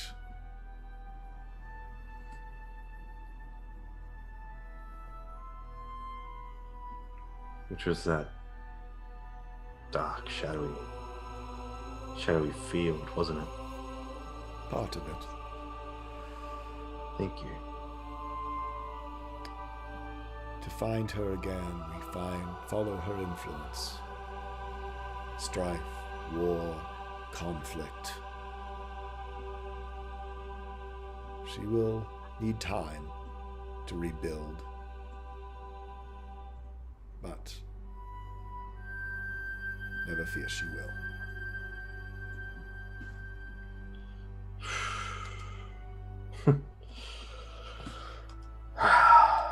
Any recommendations on how to deal with that when that happens? That is... Yeah, I feel like it's going to be a bit silly, the two of us striking blows against a floating sword. I very much doubt she will not find a wielder soon. Oh yeah, I might talk to Axel and see if we can try divination to locate her. Trying to spy on a god. I wish you luck. Deity. Look, this is trying to get anything out of you as well is also a effing. You expect straight answers from your deities. You've much to learn.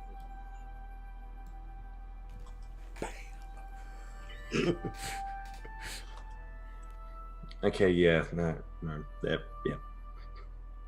I always liked you, Luna. You hear Lyle go back into his more casual voice. Yeah, I can understand why now. It's just like, can never win. Sounds about right. Yeah. Come on, that'll make things easy. Yeah. The I mean, I really hope Van Malak. Varn Am I saying Malik, it right? yeah. Van Malak. I really hope Van Malak isn't in this sphere. Do you know what happened to him last? I have a suspicion. Oh, he's here. There are too many other factors in play within this sphere to possibly imagine that he has not been drawn here too. But the Earth was neutral.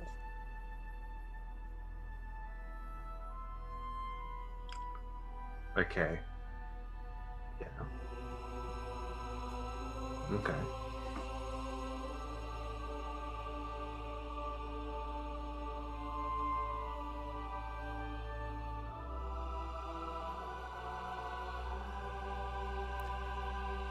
As you ponder, we're going to turn our focus inside the ring. You get back here, like Goldhawk. You get back here. Oh, good guy. You've had like 2 hours, man. It's time. Axel doesn't know. Listen. Quick question: do we want to break before we cut to Let's, Trash Talk, or after? We're gonna this. Okay, I was just We're gonna asking. go ahead and do this, and then It we've is- got. This will be quick and like not complicated, so we can just knock this Oh out real yeah, quick. totally. Yeah. Yeah. Uh-huh. Yeah, the hard ones later.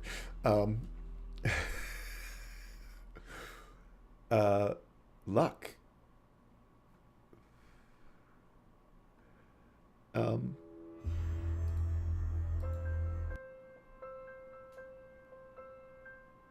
You enter into the ring.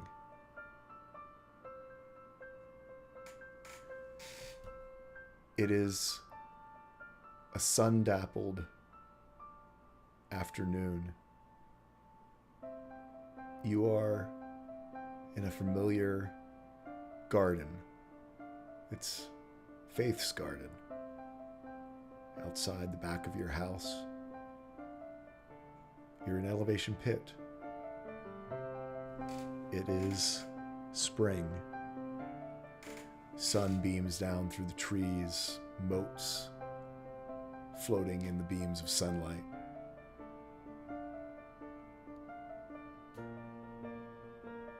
Your house lies before you. The smell of maybe tea or coffee brewing.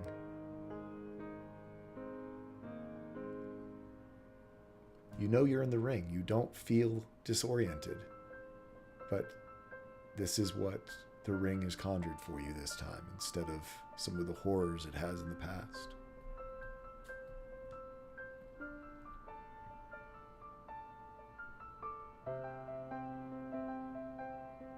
You're muted.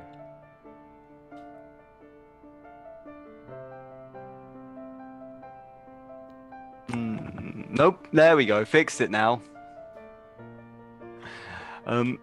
He takes a moment to sort of look around and breathe.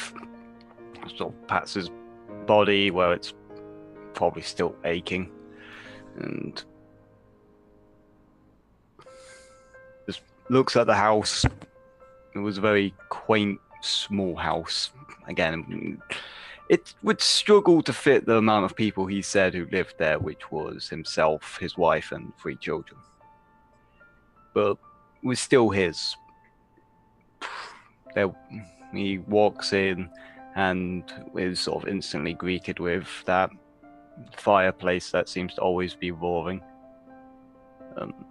There was a specific seat off to the left that he would normally sit on. Large, old wooden thing, sort of with this sheep fur thrown over to keep it comfortable. He would take the seat and remember specifically many scenes he would see. He remembers when he was a young boy who helped first raise this place with his own brother. How he would go out into the forest to chop down the trees and bring back the wood. How he would talk with the local carpenter and discuss the best way to go about it. He starts to tear up a little, remembering the smallest of times he had these. There was this simple fur rug of a wolf that sat right in front of the fireplace. Him, his wife, and his kids would normally cuddle up in front of it as the nights would go by. He remembers his father's tools and weapons would hang on the other side of the room, just next to the door as you would enter. His mother's locket would rest in a small little treasure chest just above that fireplace. His wife's many different craftings and handiwork would be spilled across tapestries, recounting different stories that he's told. Small, beautiful flower-like works that would adorn the very bland and wooden walls. He remembers the trinkets that were made by his children, the wooden practice weaponry that was always lying about, sort of as they almost appear in one corner of this house as he thinks about it. He takes a moment to try and remember who he was, but he struggles. As he remembers Iska's face, a single leaf would fall from sort of the sky. Remembering over to Axel, piles of books would begin to rise around him. Notes scattered about. Before he would think about Celia, and this sort of arrow pretty much appears dead into the wall. Remembering the first time she appeared in a very helpful manner. He remembers Luna and the symbol that she seems to, I think it's a symbol of Saint Cuthbert. Mm-hmm. Yeah, sort of would rest up on the door. He thinks about Vidar and Iskrin, and this awful tree, bronze tree, appears in the middle of the room.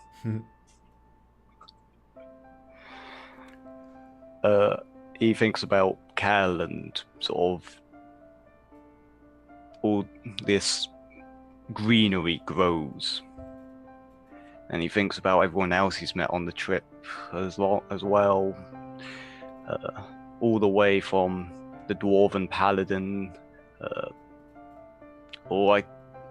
Name's lost me. He's a Dwarven Paladin. He was really nice. And he helped us out. Stroth? Stroth. Yeah. Stroth.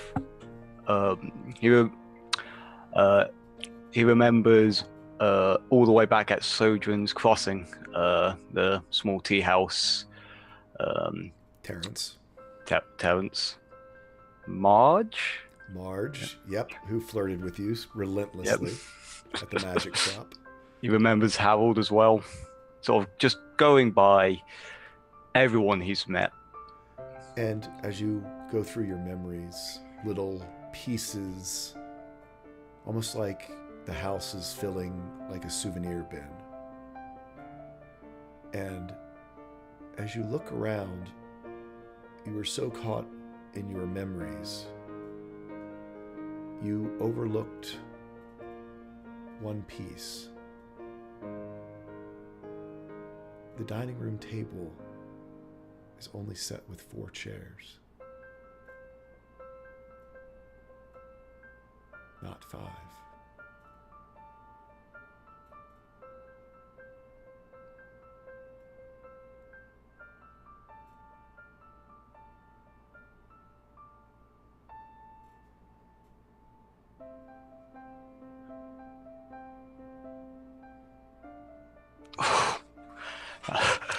That got a lot deeper than I thought it would.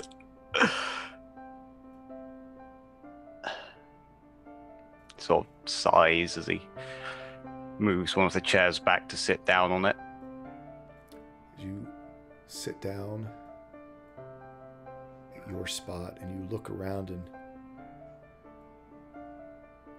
your mind starts to struggle to conjure that 5th chair.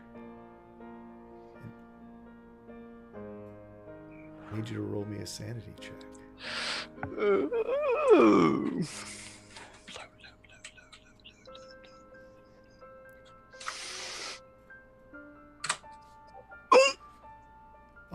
Do I? I'm gonna spend one. I'm gonna draw. He's in a place of many memories, and he's gonna draw on this to just try as he feels it slipping away. Yes. And as you sit there, you see a 5th chair appear at the table.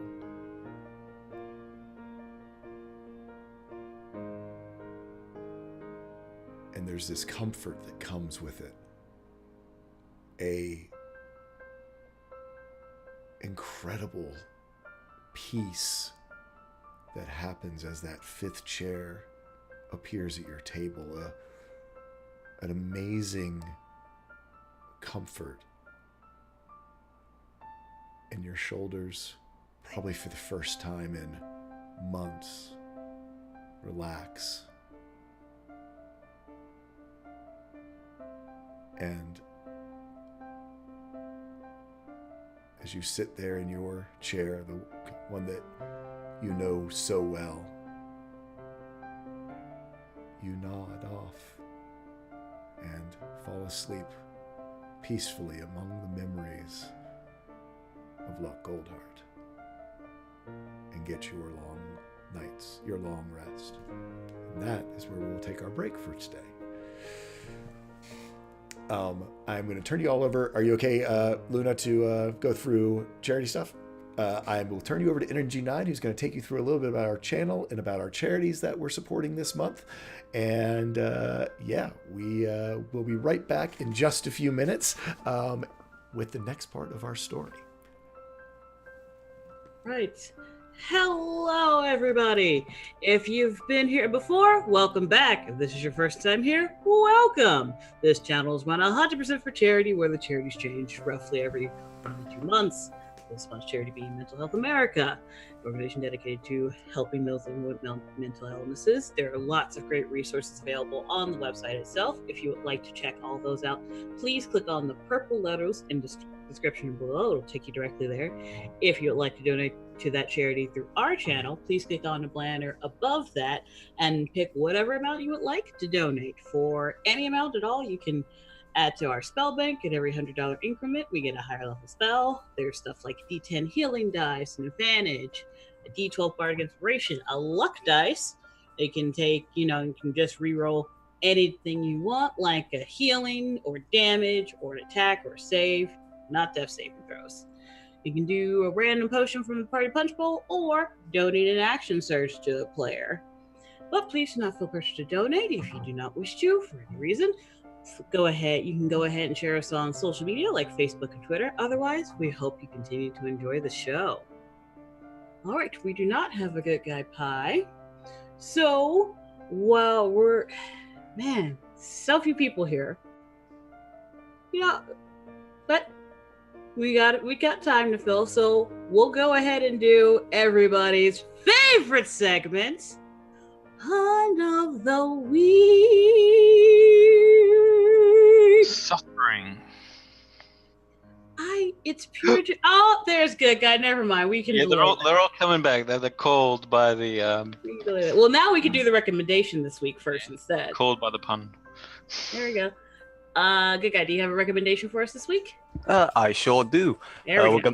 We're switching up again, switching the format, and we're going to give you a recommendation for a webcomic this time because they're interesting as well. You ever enjoy? Do you like those crazy Koreans and their crazy Korean comics? Well, have I got one for you. Giant insects. Everyone loves them. That's an absolute lie. They're terrifying. And that's why I recommend Hive, because giant terrifying insects is what that's about. Taking over the world and killing lots of people.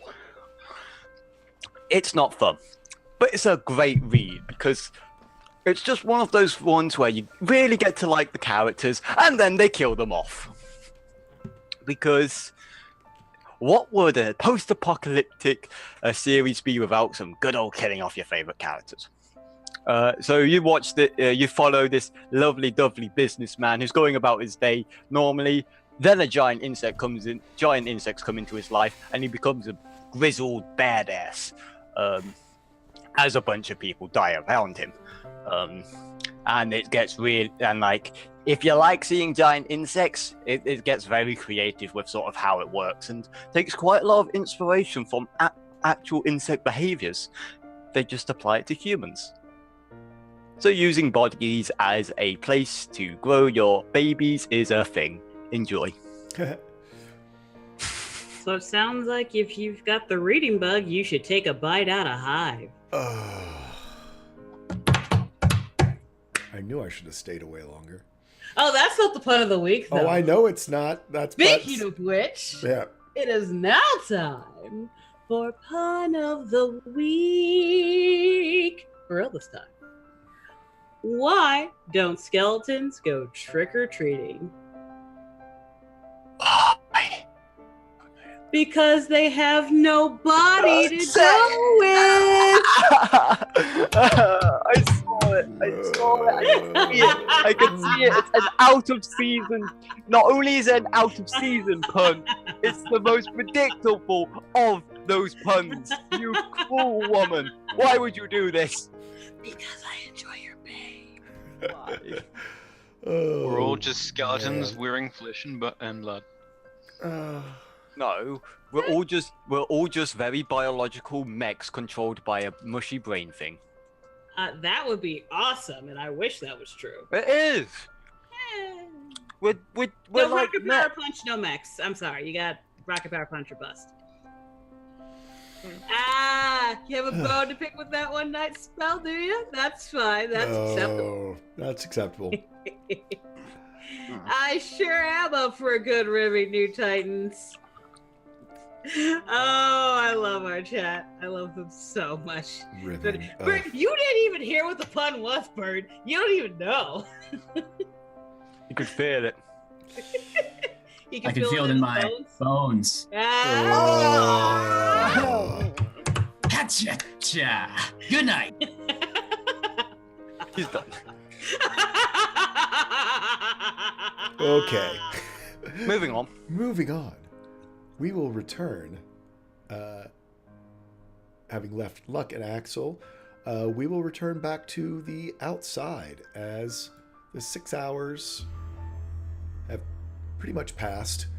It is now about noonday, 1 o'clock in the afternoon. You all can summon Axel and Luck out of the ring. You all will have gotten your long rest. party like to swap in or just keep going? Vidar and Luna seem to be the next most hurt, Yeah. tired. So, We are. And, so Uh, probably before Luna goes in, ask to provide us with as much water as possible. Mhm. Yep, not a problem. Awesome. And then whenever you're good, Yep, so she'll we'll make carry as ya. much water as possible, leave her water skins with the party. Yep. and go in.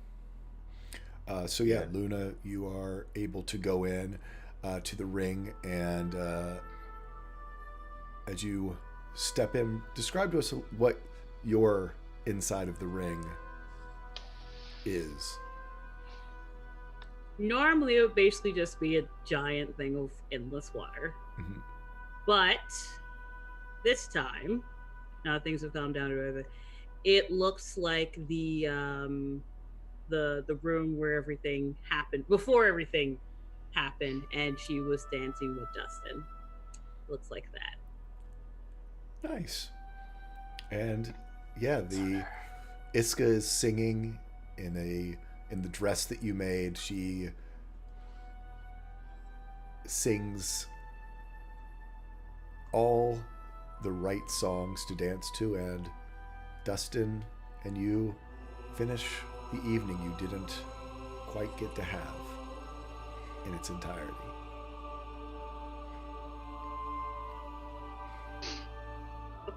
That Vidar. is not tsundere. She's honest when she doesn't like somebody. Yeah. Vidar, you pop into the ring. What does the ring look like for you? Before I go in, where's that cat? The cat's sort of been slinking along with grain. They've been sort of just going through the desert. I turn Lyle into the looking. I just stare at the cat. I'm just like, Turn Lyle into the ring and pass it over to Iska, and just bump my head onto the ring. And to be honest, it's just floating in stars, as if I'm just floating in the Vlogstrom. Okay. It's just quiet. It's just relaxing, and yeah, it bears similarity to Ishran's journey when he went from the past through the Vlogstrom to Cradles, and he's just having a good old sleep among the stars, really. Okay. For the rest of the folks who are outside, it is a broad, blank, salt flats, sorry, flat salt, that extends to the horizon. At this point, you can't even see anything beyond. Axel, you've returned outside. Luck, so have you. Anything y'all would like to do, or are we just gonna keep hoofing? Who wants to be a dinosaur? Everybody wants the dinosaur. Damn it! I'm down being a dinosaur again. It's fine. We're probably not going to be there by the time they've gone out. Well, you can always intercept as well. I mean, it's y'all are pretty good at this. 2 trains leaving leave 2 different stations at 2 different speeds. I don't have time for your math problems, Jay. it's the I don't weekend. math on the weekends. Sorry. No one wants to be a dinosaur. Oh, I don't know. Iska would, but if no one wants to do it, in particular, Iska will absolutely take the. All right.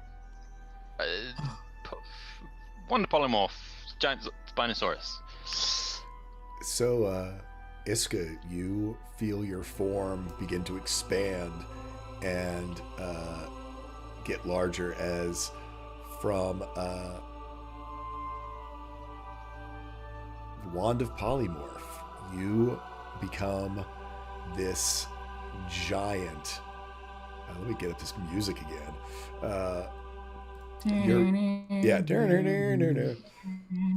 You just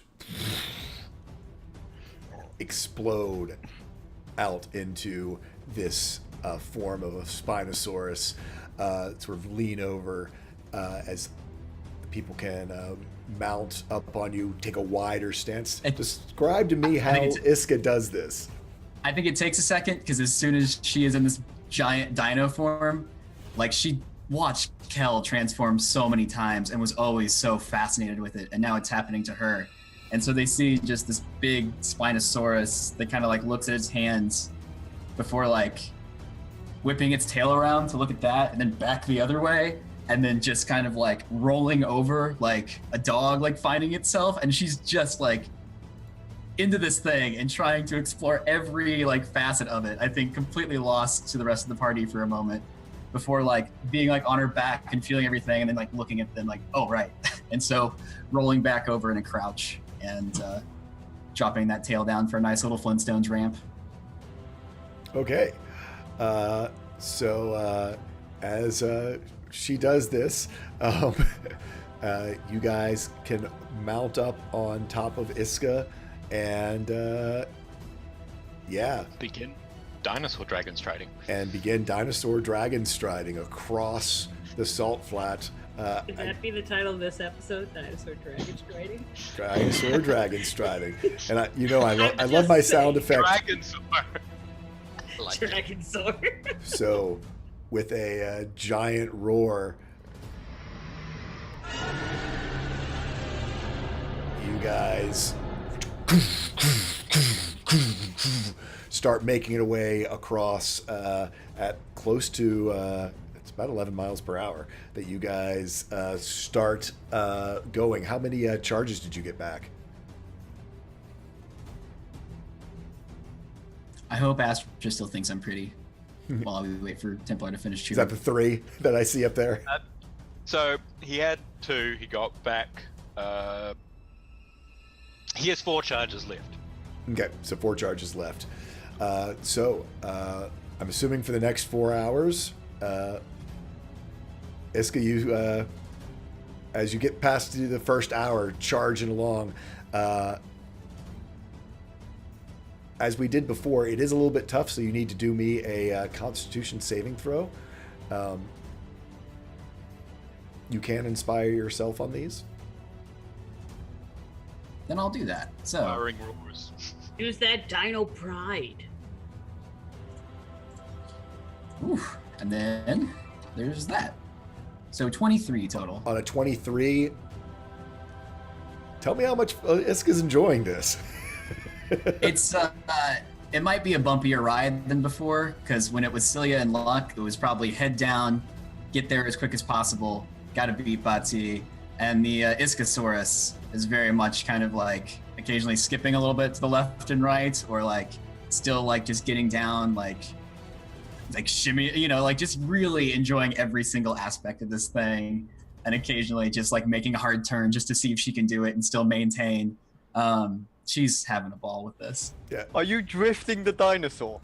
Dino drifting. Yes, Dino drifting across the thing. I mean, it is smooth and flat. I mean, you can go full out or, doing any little trickster things. Your hours. Oh, there's definitely like a moment where she runs and like leaps into the air as hard as she can, and then like slams down and just like slides along the ground just to see what happens. We'll say that's Critical sort of how hit. you, as you are approaching the end of your first hour, that's how you sort of come to a stop. And your form sort of drops as the polymorph winds off.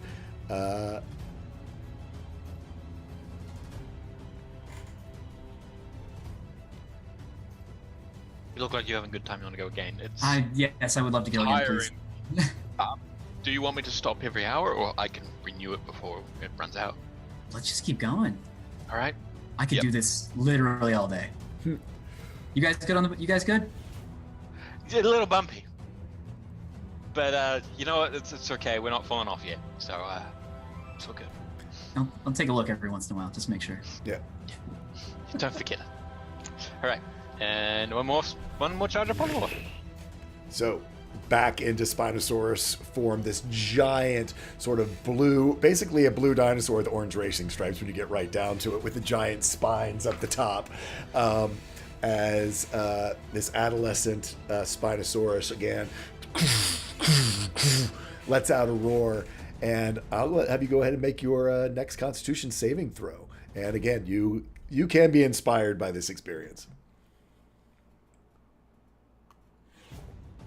Oh no! Oh no! Someone's too excited. Yeah, you were trying to do a maneuver. I need the people outside of rings to make me a dexterity saving throw.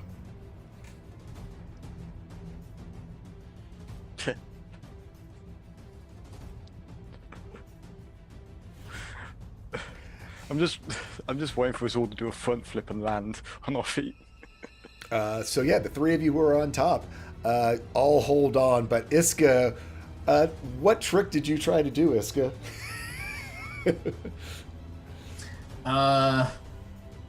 God. Oh man, totally tried to come to a 3-point stop.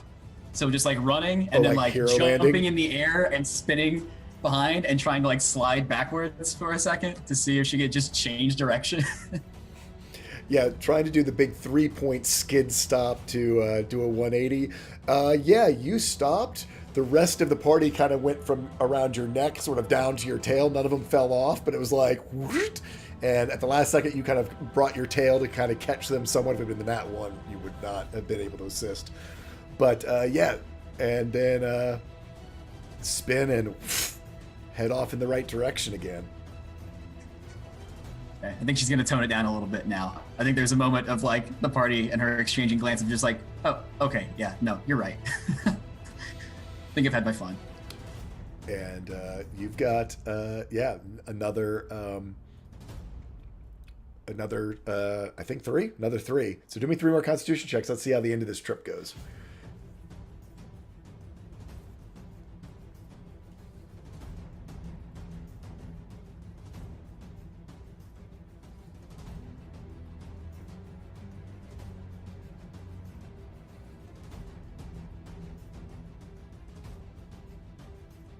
I'm good with that.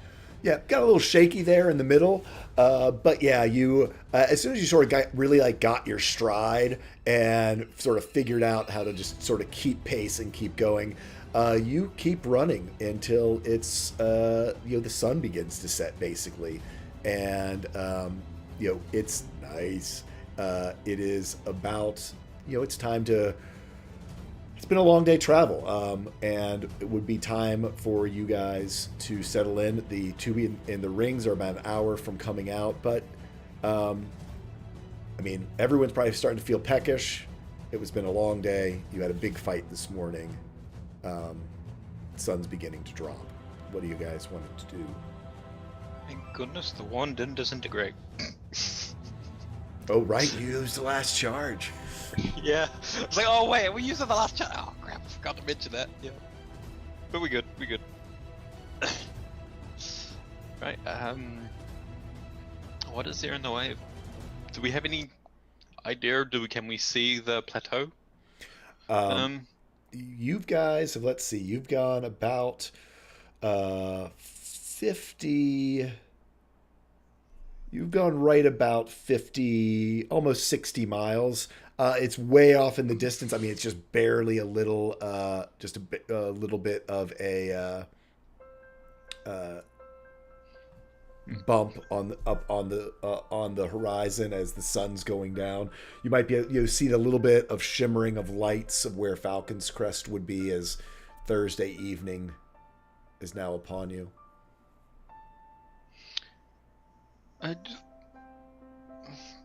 gonna stop or we gonna keep going? I mean, we can keep swapping in and out of the ring. Depends on how really quickly we want to catch up and be there. Got time. Yeah, you're not going to make it before they leave, but you certainly could meet them along the road that leads south.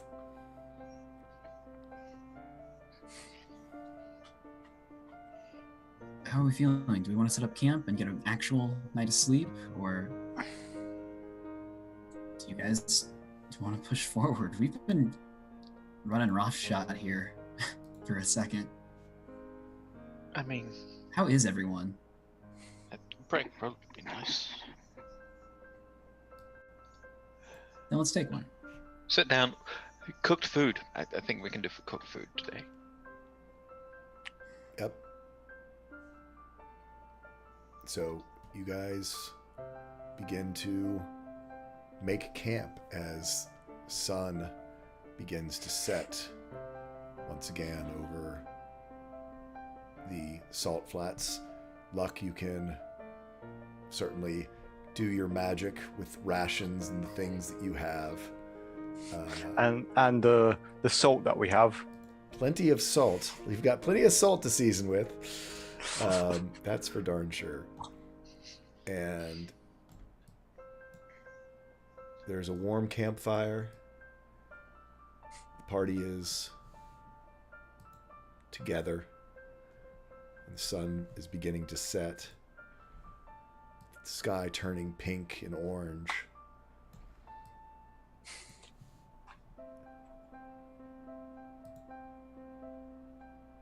What do you guys do as you take your meal and the day, the shadows grow long?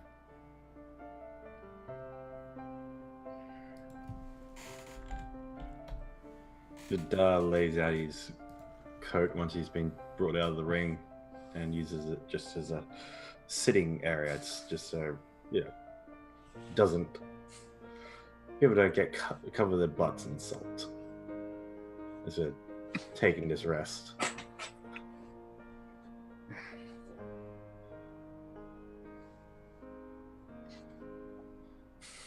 He'll also get out the spices that he has in his pack. And then he comes to realize, oh crap, I actually don't even have a bedroll. But I didn't bring Just the essentials for you, huh? Look, it's whatever was Statues and truly- spices. And nowhere to sleep. It's the fashion. It's the Hey. It's the Falcon Crest lifestyle. Don't change. I don't think I'm going to. I'm happy with this. I'm happy with all of this. This is great. Salt smells disgusting. Well, do you want something to sleep on? There's a cloak in this bag somewhere that smells really bad, but it's a cloak to sleep on. Wasn't that from? Yeah, that was from the gnome wrestlers. It's from West. I think I'll be happy with the coat. Yeah, I think this coat's around its course, Nelly. It's been a great coat. I mean, there's also a giant net. I don't know how comfortable that would sleep on. I'm going through what we have in the bag at the moment. We have some junk. A hat as well, if you want a fancy hat. I think it was Lux, so. I mean, I still have. Actually, no, that's still back that's at the Windward Star too. Damn it. Vertex's pauldron, whatever that was. Nice flare piece. I don't know why he took it. He just did. It's Ishkan. Well, I don't know. We're planning to go back there. Do we know if what's his name? A good friend, not Ambrose. Linford? Linford, yeah, good old friend Linford. Do you know if he'll, pack our stuff up? We can ask him. I think we should ask him. And I mean, we could probably say, hey, we're heading to the Convergence. If you wanna, if we could probably and say, let's move some of your whiskey over to there, and I don't know. But he's going with the because there's the caravan, right? And going with the party. I'm just wondering if he's sending something there already. Maybe he could add on our stuff, except for the tree. The tree he could probably sell. The tree's a thank you present for him, I think. But if you've got junk there to carry, I think I've got most of my stuff. All of my stuff. No, I do have junk there. Yeah, I did leave it in a mess. Why did I buy a tree? Because you We know, asked none you of the us know. same question But it multiple times. just stares at him. Slotherm stares. Right. Well, And this is, do you understand now why I took away your gold pouch? Yeah, okay, fair point. Come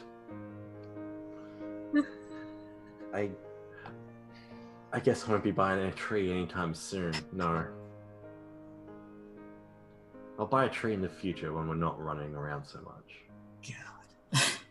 Oh, never. I mean, you know. Actually, are we ever gonna settle down? I mean, you know, I've not been thinking past, sort of whatever horrible I mean, events happening. Vidar and I have a 700-year lifetime. I think we're gonna settle down at some point. Show off. Sometime. I hope so. But this is something I've never thought about. But I mean, if we're going to get a house and a home, you probably can put it there eventually. Buy it then. Sure. Just Who knows? One day Winwood Star might be ours. yeah. See, that's aspiration. I'm too old to retire. You've got. I was gonna say something really Up here's too old, buddy. But look at those pecs. You've got another 50 years on you. I've got another as long as I'm alive. That's how long I've got left. God. Welcome to the thinking of Ishgrim. I've got another 5 years left. Fair. Still the same deal. Oh. Imagine if we all got a ranch or a farm like the Arbaleafs. That sounds terrible. I would never want to own a farm. I'm a miner. Well, I mean, mine then. you can change things up. You can own a mine. Do you know how farming works at all, Vidar, or is this something you're just gonna pick up on the go? I think he just wants to own everything. Oh, Because yeah. the Windward Star, the Arbaleaf Farm. He's probably got home half the things that we've gone past. He's a man of many interests, and I'll tell you what, I respect that. Just wants Look, to own think- everything else. Things just come into my orbit sometime, and I just like them. It's just, I mean, they're just there. I lived on a farm. Yeah, there you go. I'm sorry. You, the master assassin and high, elegant, noble-born, appearing, This high-end family. living on a farm? Overalls. I have farming experience. I haven't talked to y'all about that before. You've kind of been a mystery since forever. I know you've mentioned that you grew up on a farm, but I sort of just went over, it was like a mention. Yeah. Yeah, I grew up. That's what my Doswell and I discussed. It was what my aunt lived on, Yes. In and I was sent Zephyrbrook. to live with her, and I worked on her farm. Mm-hmm.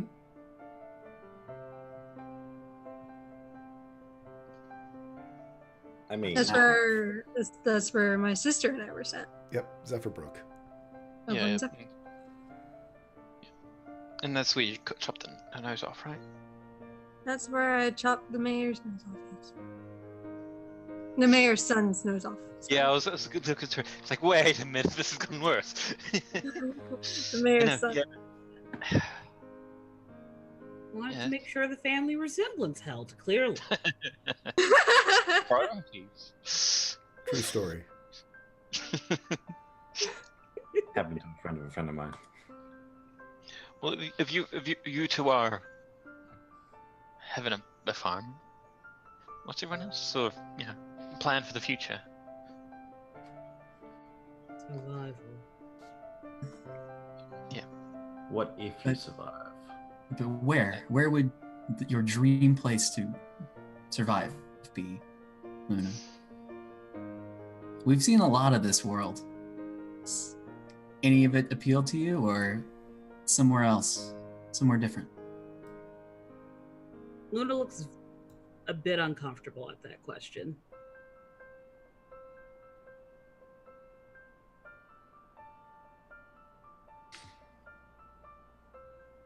It's not something I've ever actually thought about, you know.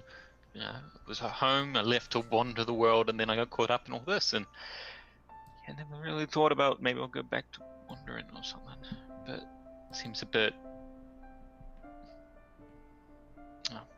vague. What about Grom? Is going back to the? I'd like to at visit. some point? Yeah, visit. Yeah, but Not stay. I left. I didn't. You know, I didn't like sitting in the same place my entire life. I got, you know. I think he I kept me can't there as long imagine as possible. you sitting in the as- same place for more than 20 minutes.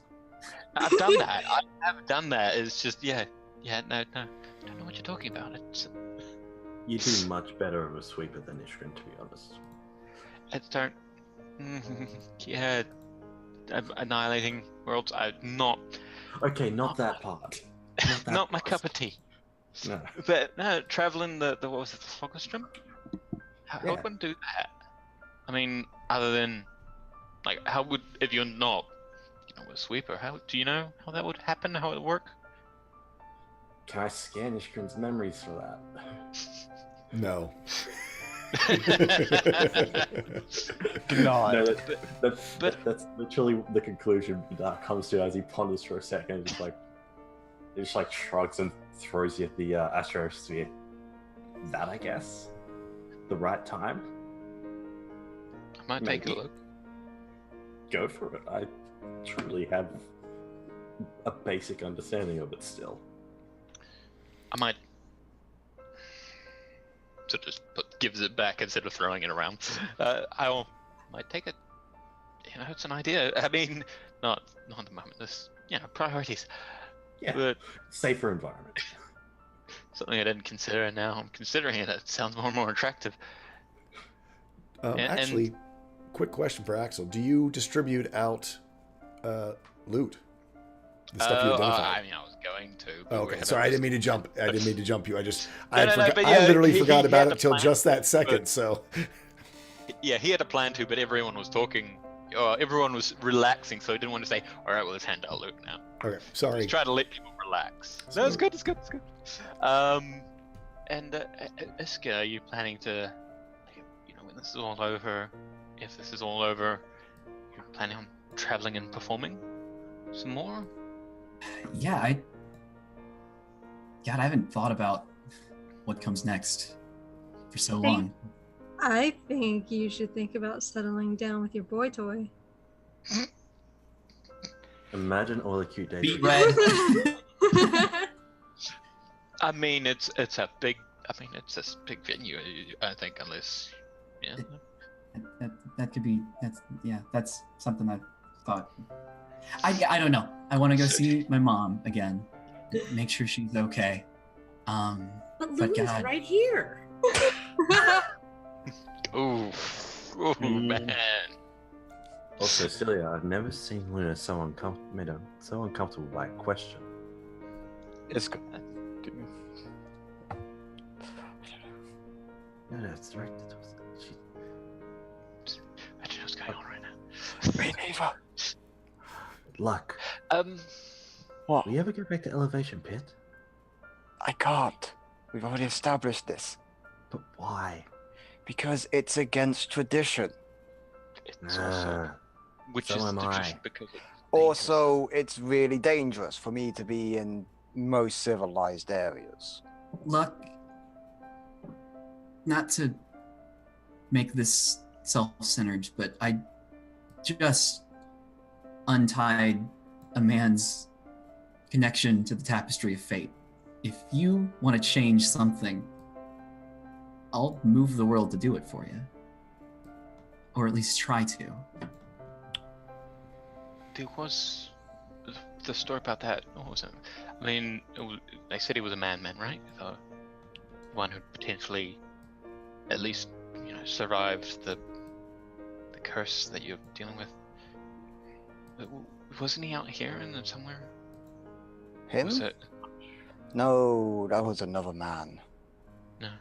No, who knows how many of the previous ones are. The first man was killed. That's how That's how the village learned. He went on a rampage, and it took more than 10 of the village to take him down. After that, they get sent off. They could be anywhere. Most of them are probably dead. I thought we heard one who survived. Maybe I was wrong. I think there was rumors of someone with similar abilities out here. We can look for them at some point. I doubt he's sane. It's been nearly 20 years since that man left. Oh, it has been 20 years. Fair enough. I mean, I'm with this guy on this one. If we can do anything, we're going to. Well, I'm going to. Traditions are made to be broken. I like that. I really like that. Not at the cost of his level of safety. Yeah, I mean, this tradition has a reason. I mean, I've never really grown up with traditions, so. Our village relies on tradition. It's the only thing that's kept us alive for so long. Rules, the elders, what they've learned and what they pass on are invaluable for us. Every single one. Traditions, yes, can have their stigma, and I know of people who are steeped in it, who have lost a lot of their own will because of it. But our traditions keep a difficult life easy to live. Not much up there on the mountains, believe it or not. You gotta spare the food around as you can. Our only source of real stability for the village is the mine that's ever increasingly growing into the mountain. And we don't have much trade route either. We'll probably get a traveler twice a month. And you gotta watch out for bears. And bears. Bears, wolves, a bit of undead here and there, ghost spirits, that sort of thing. Oh, okay. How north was Elevation Pits? Where up in the mountains was it? With that, actually have to look at the game map Look at for that. We have a map for this. Yeah, because Vidal's still learning the world. Hmm. Surely. Do we have a hand? Yes, we do. Story items. It's. We had to travel north to Sojourn's Crossing, didn't we, or south? No, you traveled south. It is all Yeah. Elevation Pit's all the way pretty much up there, almost to where the big intersection that goes over to Volgenholm is. It Yeah, was you were from the furthest north of anyone in the party. Yeah. So I was as north as you as north as you can reasonably be in west.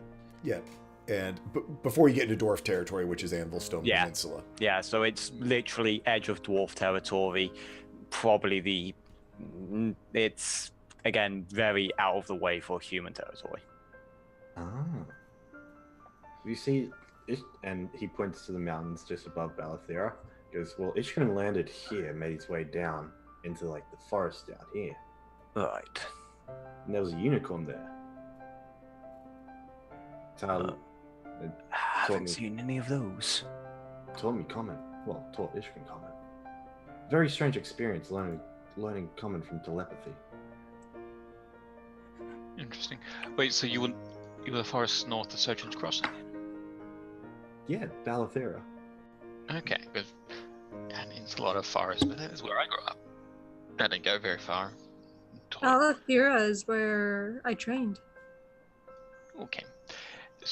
And I mean, I guess that's why we all ended up, just meeting by happenstances, because we were all in the same area, of course. makes sense. It makes I mean- sense. Yeah. This was a good, like, I don't know.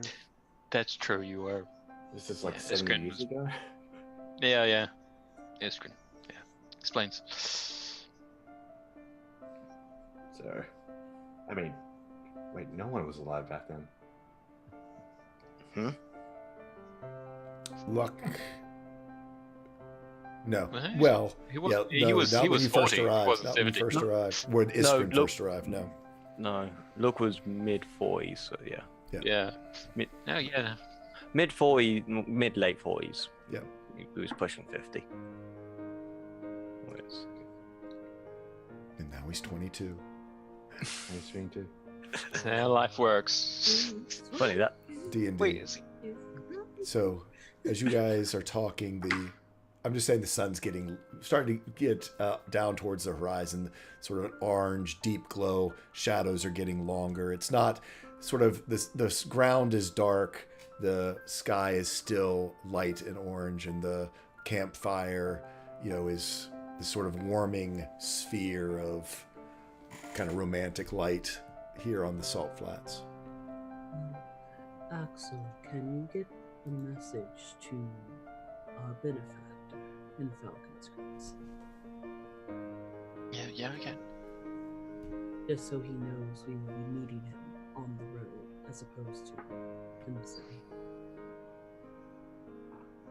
Wait, would this be Linford or Astra? Or Linford. someone else? Linford. Linford? Yeah, because, sorry, who was our passage arranged through? I thought it was... Your passage actually was arranged through Florian. Florian. Astra went to go and basically check in for you and make sure everything was prepared for you all to meet up with the caravan. Then Astra was who she was. He'll contact Astra. And then I say hi. Yeah, Iska says hi. We're all good on our way back. We'll have to catch up with the caravan. We won't be there in time for it to leave. And That's you- about all I can get. Yeah, you hear back from Astra. I'll make sure everything's ready. I hope things went okay. I guess. Yeah. Probably a good idea to send a line to Linford as well. Just ask him for to put our stuff together to go on the trip. To go with Astra. I mean, I guess. Yeah. Yeah. Tell him yeah. the tree's his as a down payment or a thank you. I don't know. You just leave us alone already. No one cares about the tree. All right, that's it. Come on, Luna. Training time. So second sending to Old Man Linford. This is Axel. Could you gather all the belongings that have been left around in our suite, except for the tree, and have them go on the trip to Highmont? And you On hear the- back. He's very familiar with sending. You hear back. Well, nice boys already caught to me about getting it all put together. That T-boy, he came by and made sure that I got everything put together. And that tree, they disassembled it, and it's in a box. It's on its way. No! You just see like Axel. No! It's actually No! It's now going to follow us everywhere we go. That one by. Bati is not your greatest enemy. I am. Nope, it's going over a cliff. It's going over a cliff. Botry is now. That tree will just appear out of nowhere. Like, we're just like all sitting, we wake up and it's just there. The tree's just assembling itself.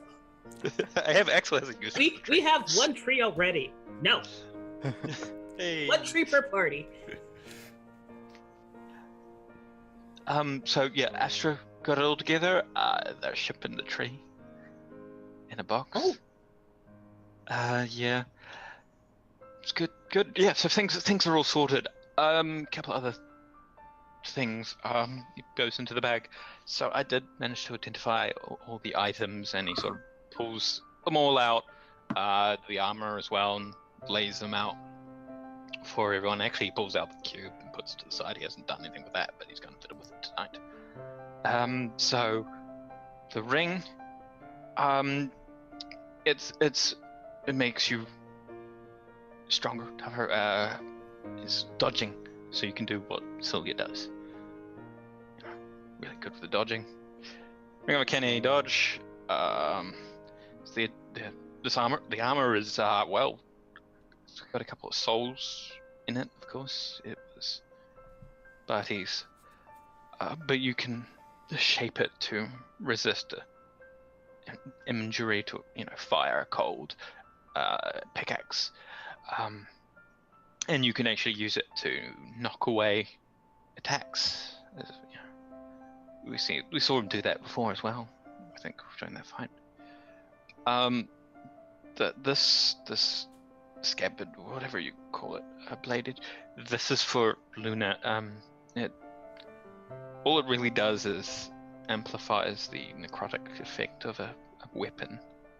Presumably, because he had one of those. Yeah, I mean it's for you. And what's the fourth one? Jesus, I've already forgotten. Oh. And the belt. You can be as strong as a giant if you put this on. I mean, it's one of the weaker giants. But you're strong as a giant.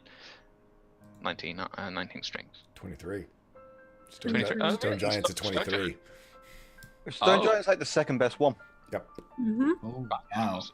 Oh, Hill Giant. That's why I got confused. Yep. That's fine. Fire Giant's the big one. I got it confused with the Hill Giant. Oh, well, that's even better. But of course, you have to. I think you have to attune to all. Attune to all of them. All of them are attunements. Yeah.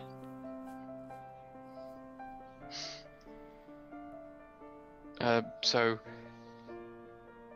Yeah, I don't know if we want to do anything about the souls trapped in the armor. If we can.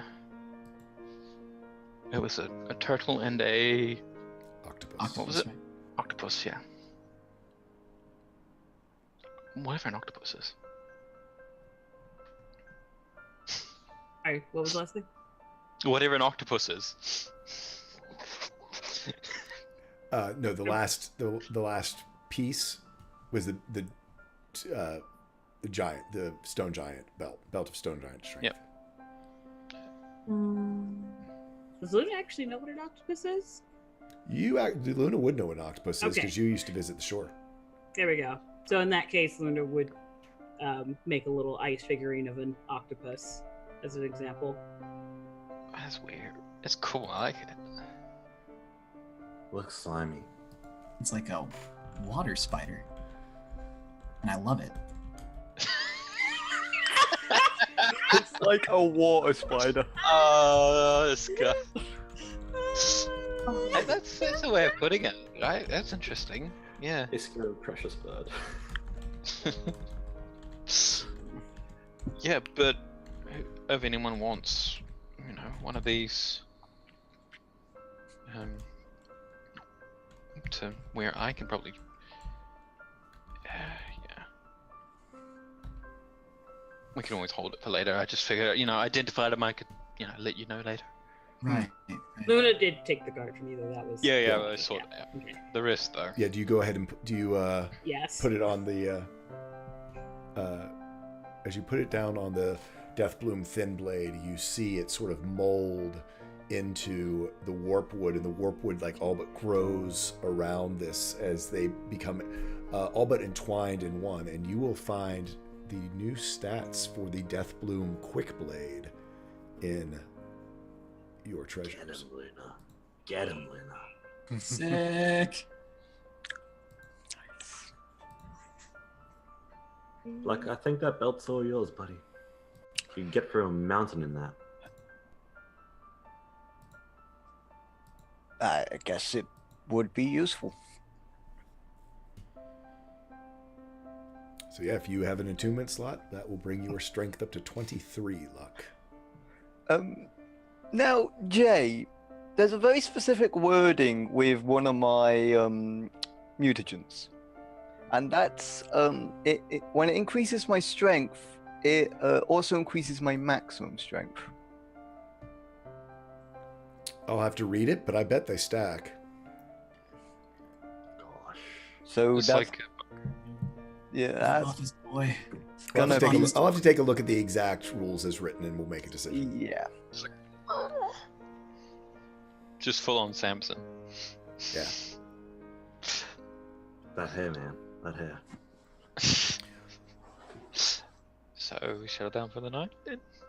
Axel's gonna fiddle with the puzzle box before he goes to sleep. Yeah, Celia only needs 4 hours, so she would fiddle with it with him.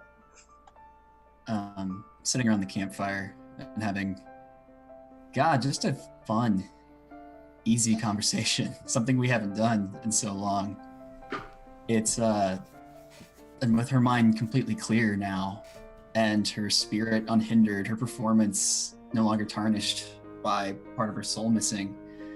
It's gonna just takes in the moment and looks around at the party and just is beaming, is outrageously happy. Feels like herself for the first time in a while when it hits.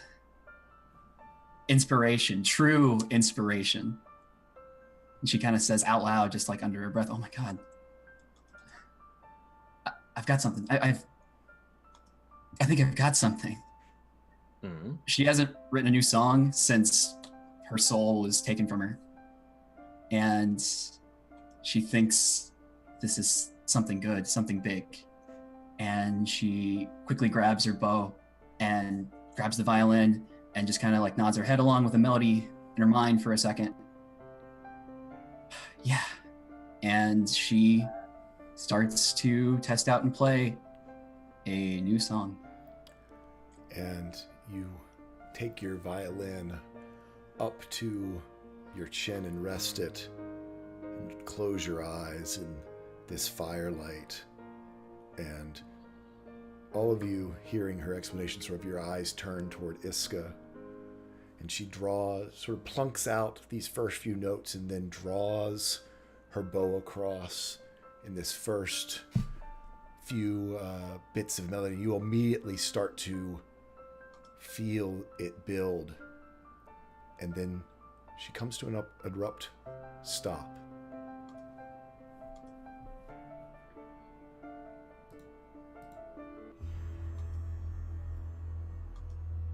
A bedraggled figure in rags has stepped into the firelight around the campfire. Long, unkempt hair, patchy and sparse beard, belaying elven ancestry. They are barely clothed in these rags wrapped around their feet. This is probably someone who is half elven, cracked and parched skin and lips that have been burned by the salt and the sun innumerable times. It's almost a crazed look in these somewhat manic eyes. And he stumbles forward, eyes on Iska, and goes, "I know that song. I've been hearing piece of it, pieces playing over and over again in my head for nearly 5 years. It has plagued me. It's haunted me, as I can't find its end. The old woman told me if I gave my violin away, it would return to me with a gift beyond price, and I would find the music's end. But it never has. It never has." And he just keeps stumbling forwards towards Iska. The dust stands up and summons Lyle. confused. Says, "What's so fast, friend?" Luna will actually kind of like hand on shoulder to Vidar. She's keeping an eye on him, but letting him continue to approach Iska. Celia noticed whenever she was a dinosaur that she almost stepped on somebody. Does this look like the person that she almost stepped on? It does. Wow, he's fast.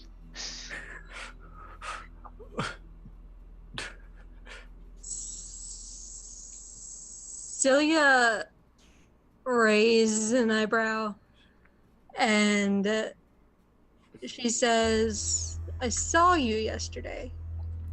Yesterday? Kind of yesterday. This morning. This morning.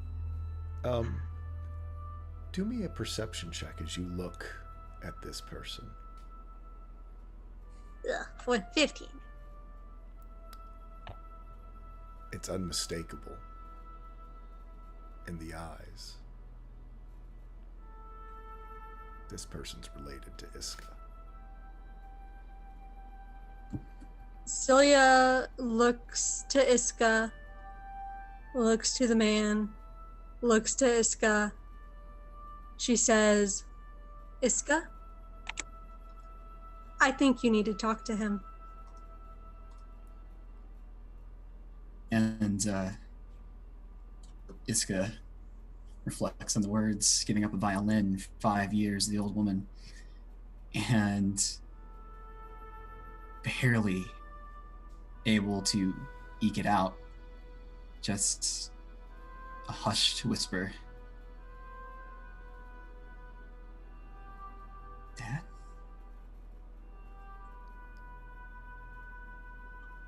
He looks at you uncomprehending.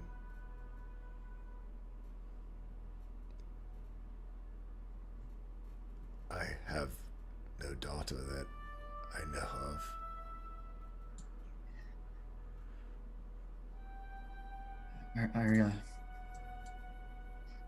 You're the great Alwyn Tull, are you not? Yes. I used to be, I guess. Before the music.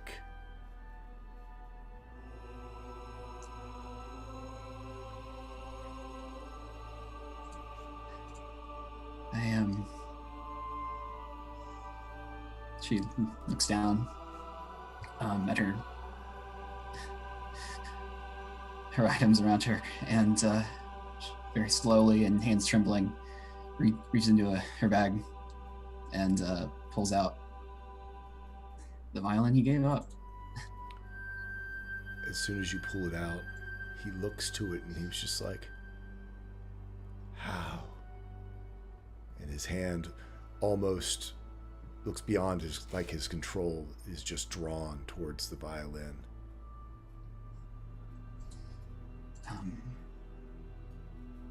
She slowly reaches out and hands it to him along with a bow. And as he takes it, his trembling hands seem to steady. And this is a violin you've never been able to tune. It only ever played in the vineyard. He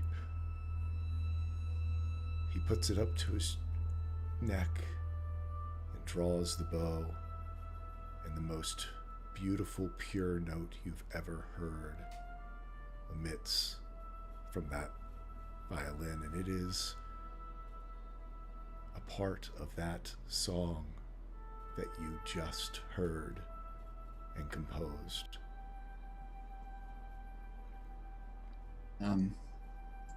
Yes, eyes start to well over, understanding everything that's happening, and then the pure beauty of that single note, and seeing that the music has steadied his shaking hands. She'll grab her instrument as well and just say, the song. Focus on the song. With me right now. And as you start again, you see him swing his violin around, and as he brings it around, it transforms into what looks like a cello.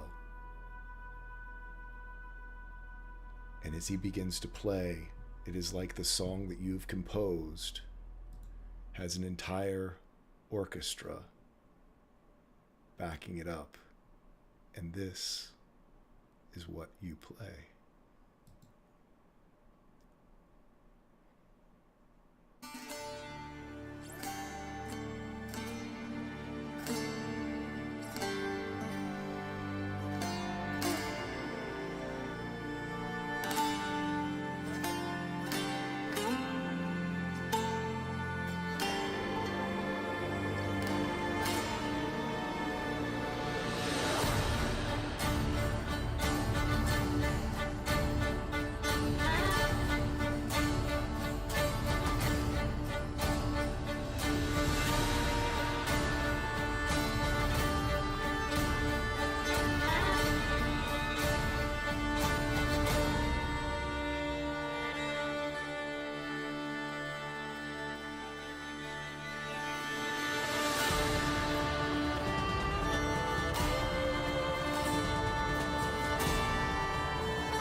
And the music of Iska and Alwyn Tall echoes across the Shimmersalt Flats all the way to the horizon.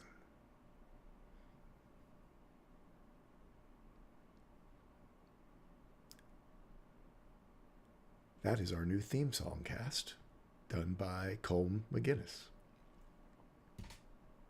That was beautiful. That was pretty damn good.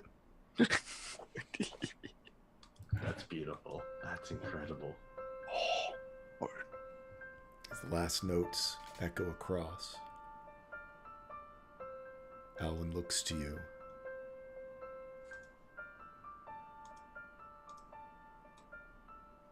Who are you and where are you from?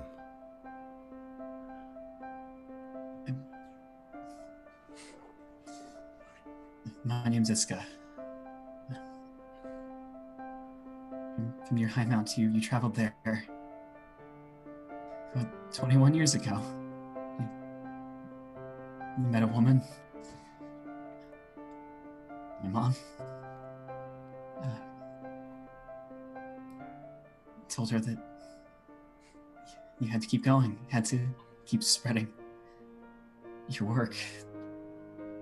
And she believed you. She trusted you. She knew that what you were making was too pure to stay in one place for too long.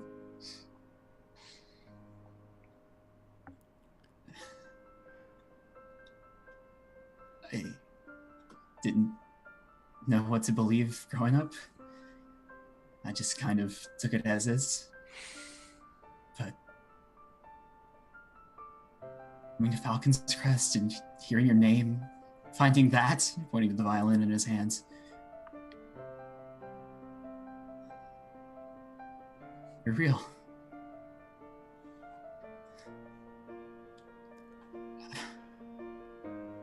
21 years ago, you say. I've lost a bit of track of time. This year is the convergence, though, correct? Yeah, it's coming up quick. 21 years ago. The hard winter in Highmount. I did stay there. There was very little food and fire to go around, and a kind woman, Fan, she came and listened every night. When the inn could no longer house me, she took me in.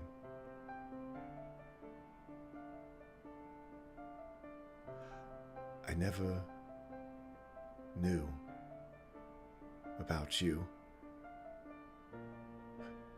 but I think very soon the whole world's gonna know who you are.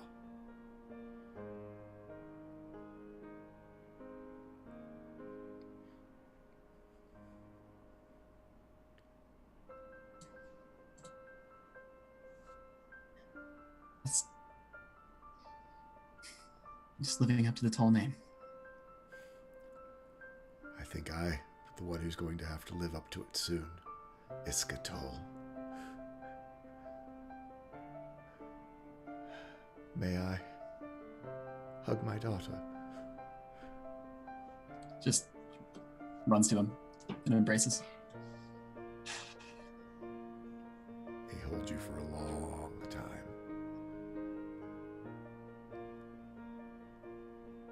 And just hums in your ear, and it's a song you remember that your mom used to hum to you. Apparently it was one of his.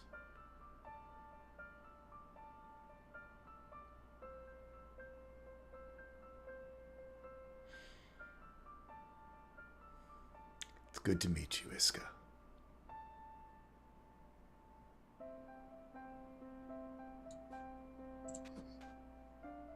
I have so many stories to tell you.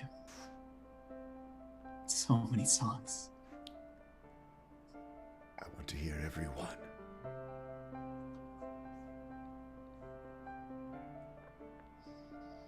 And she just kind of buries her head into his chest. He sort of huffs. He goes, "Sorry about my condition. I think I'm thinking clearly for the first time in years. I've been chasing this song for so long."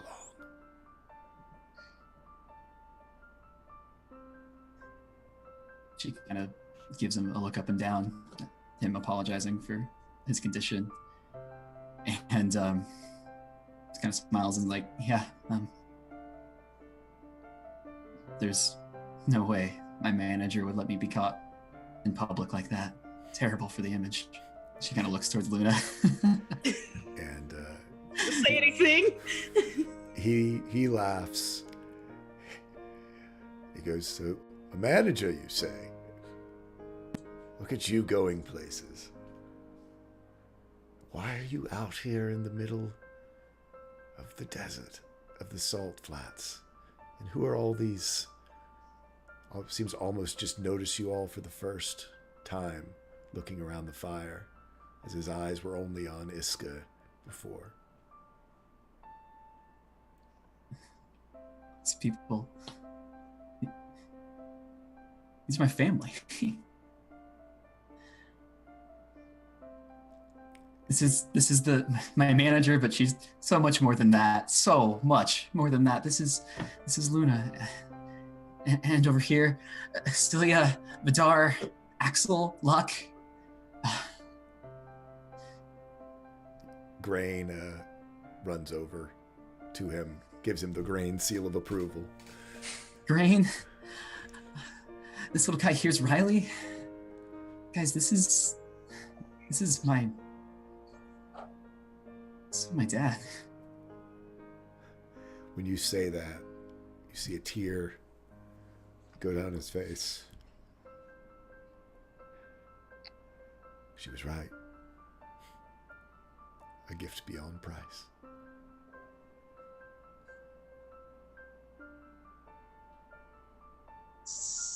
Question.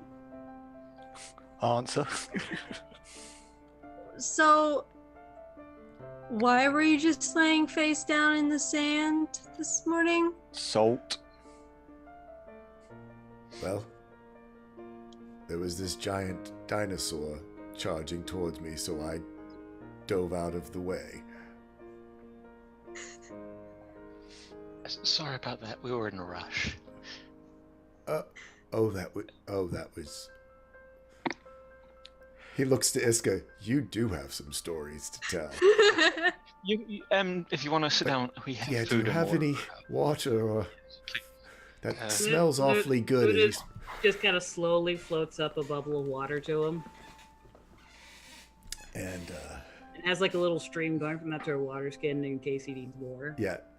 And I mean, he drinks a lot, and he sort of does look to luck whatever deliciousness he's cooking. And if you all fix him a plate, he'll sit down, and you all can get to know each other. We are going to have to work on your wardrobe. And his beard. I've never been able to grow a proper one, but not many razors out here. A clean shave would be nice. Celia Wow. pulls out. Celia says, "I have a razor for you," and she just pulls out a dagger. Is that the lava one? Not the lava one. Okay. He looks Not the questioningly. electric one either. Yeah. I also have, it's not a razor, but it's smaller than that. Hold on. Perhaps Lyle, in if the you morning. do the honors in the wonderful hands of Celia. No, don't degrade He Lyle literally like this. sees like 15 different blades come from every different direction. He's like, perhaps in the morning. Wow, this is a lot. Perhaps some rest. Oh, of course. Yes. I mean, here you will certainly talk into the night with all of you, but as darkness begins to fall and you all do your last preparations, you all can get a full night's rest. First time, not ringborn. Yeah. Seriously, first time. Watches. Celia wanted to try something real fast. Okay.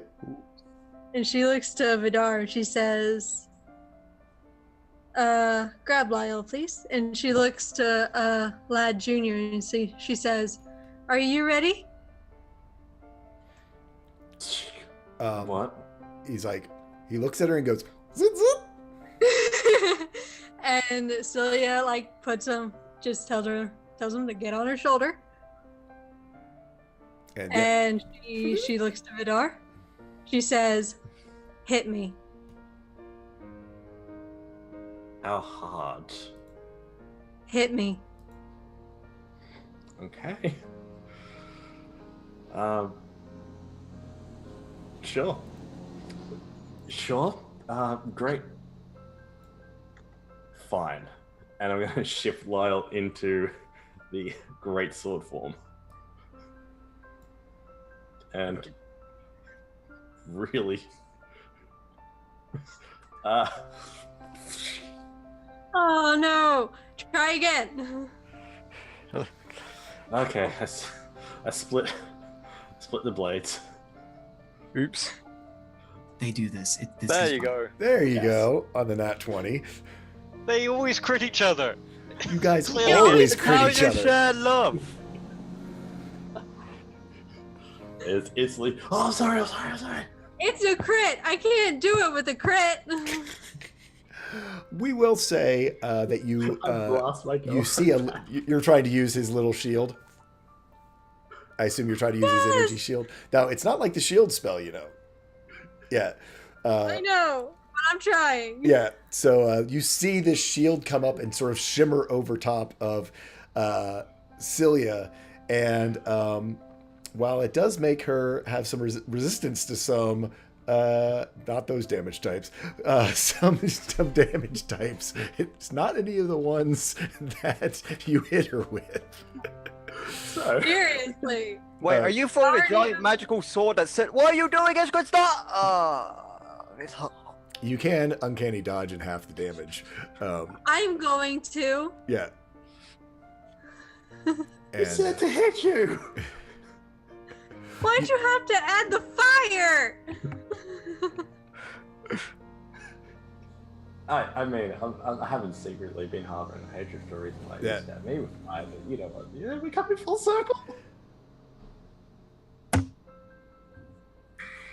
So, yeah, we'll talk about how that exactly works, because I don't think it would have blocked anything. Because it's worded weird. Yeah, so how it works is you gain Lad Jr.'s damage, resistance, and immunity. So he's resistant to necrotic and thunder and immune to psychic, poison, and lightning. So basically, instead of it being a shield spell, it gives you resistance to necrotic and thunder and immunity to psychic, poison, and lightning. Okay, so yeah, you said uses reaction to cast shield. Oh, yes. So because that's what Big Lad can do, is can cast actual shield. So yes, to cast, I should say, a shield, and then down below, if you actually open it up, you'll see where it says in the parentheses down below what the shield does. Okay. Sorry, I didn't realize that it didn't automatically expand those for you. No, it does automatically expand those. Yeah. So I get to leave a cool scar on Celia. So anyway, yeah, that didn't go quite as expected. You're new at this clockwork thing. New at the clockwork thing. But you guys, the rest of you, settle in as our elves stay up for 4 extra hours, and eventually you get it figured out and get you get Lad Jr. attuned. Once she explains it to me, I just go, okay, all right, I understand. I think you've got some spells that you could use that will do that. Yeah, I do. And you can show the blocks. So you all work it out during the night. There you are. Yeah, Witch Bolt. Perfect. Because he's immune to lightning. So it'd be like totally doesn't do anything. Still doesn't hit. Yeah. So you all experiment through the night. And she would use like 2 hours of that time working with Vidar and 2 hours of the time trying to figure out this puzzle box. Yeah, you guys can roll intelligence checks on it. I can tell you, even that 20s ain't gonna get you there, but you might get you closer to there. You've got to, it's multiple successes before you can do anything with it. But might as well get started. Oh, the 21. It's not 21. bad. You make one chunk of it seem to turn a little bit. But then Axel immediately turns it back, and then you can't get it to move again.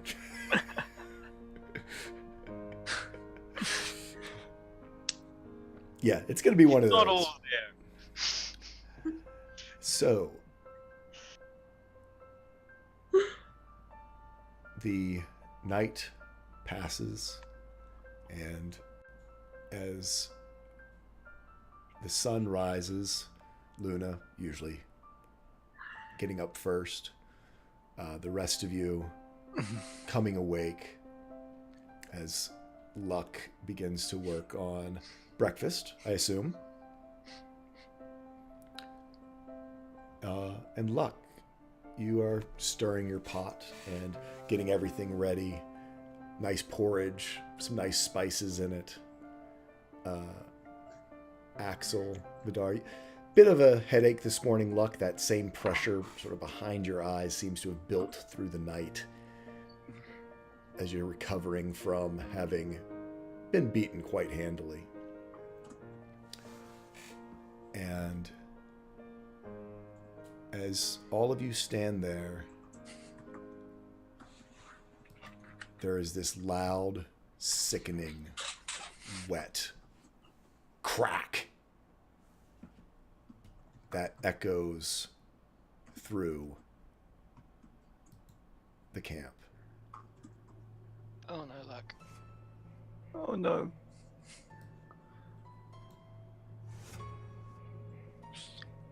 Oh, scary music playing. Just had such a happy moment. And as you all turn to the noise, you see Luck. It is though his skin and his entire, every part of his body that you can see around his armor has shattered. Huge cracks between the sort of pieces, like a porcelain vase. It's almost like a mask of himself. There's this red sort of ectoplasmic fog that is leaking out between the cracks. You can see just little glows of golden spider webs that are almost like holding the pieces and trying to hold him in place. But his face, his hands, wherever you can see, his body has now physically shattered as the energy within him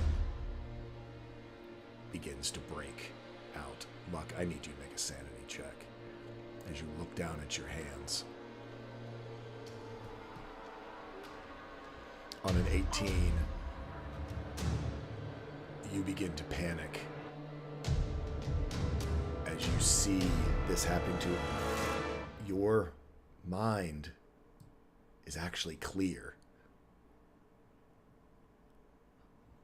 But as you look, you can see the cracks widen further, and more of this begins to leak out. And when you look inside, what startled you so much is you were expecting to see your bones or flesh underneath of there, and there is just this glowing red energy that has this webwork of golden webs that's trying to hold it in. Grain comes over to you and starts to whimper, and then runs to Luna and begins to whimper at Luna.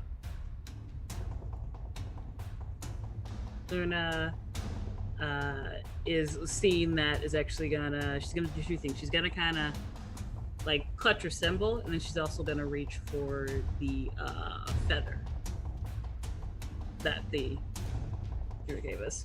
And she's gonna start walking towards Luck. As you start walking towards Luck, you see the feather begin to flutter, almost like it's in a breeze, and then there's smaller feathers that are starting to swirl around it.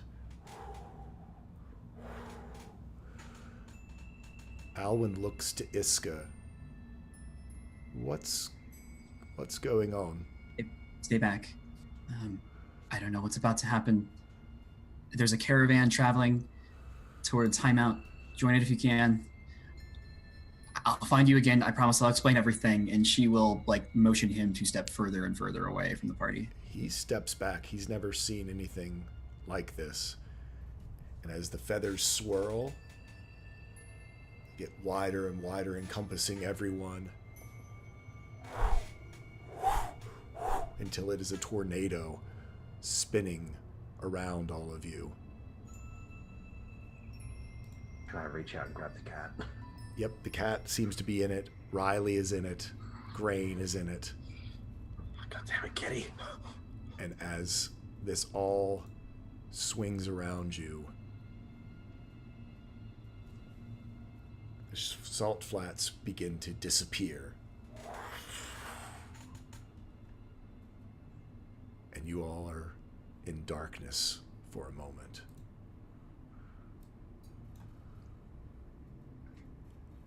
And when the light comes back up,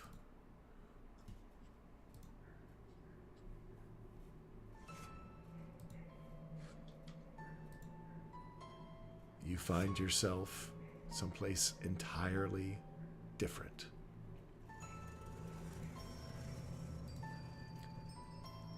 Luck. Your body is shattered, but your mind is clear. You are standing on the crossroads of the path leading to Elevation Pit.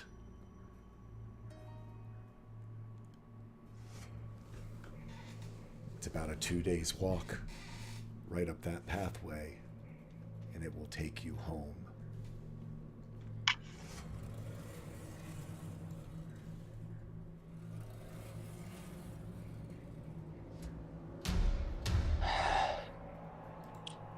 Okay, Celia, you're right with this one. You get this one. Let's go. I've got to get home. I just gotta get home. Celia's gonna walk over to Luck, and she just holds out her hand.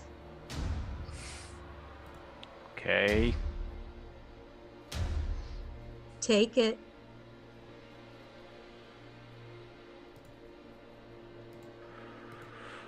Take the hand, Luck. Okay. He puts it there. Stop putting his hand on. And she's just gonna look to the rest of the party and say, "We're going to Elevation Pit." And she holds her hand out to them.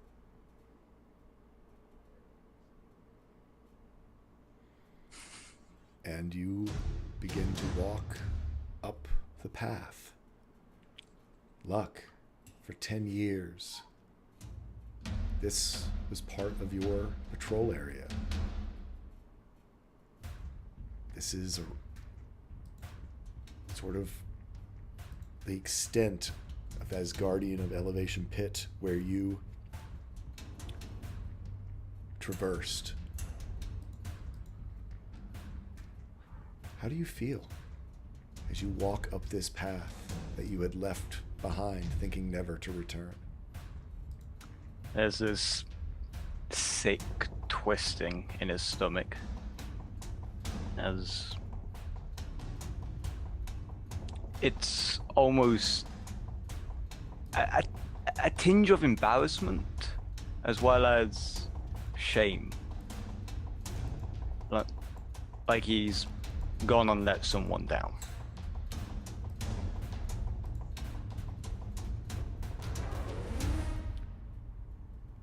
As you turn a corner, you see a horse galloping towards you. You recognize it. It is Spirit's horse, the one who brought you the message so long ago about your son. This is the messenger of the Guardian. He's flopping in his saddle, limply, as you can see the horse is almost out of control. Stop that horse, now! Yep, Axel immediately goes to try and calm the horse. We'll move to block its path. And Yeah, I mean, you can try to intercept it. Someone do me a either animal handling check, or if you want to just like tackle it, like an athletics check. Does anyone have animal handling? No. But Axel's gonna give it a try, but he doesn't have it. Unless somebody else gets there before him. Funnily enough, my animal handling would be better than my athletics.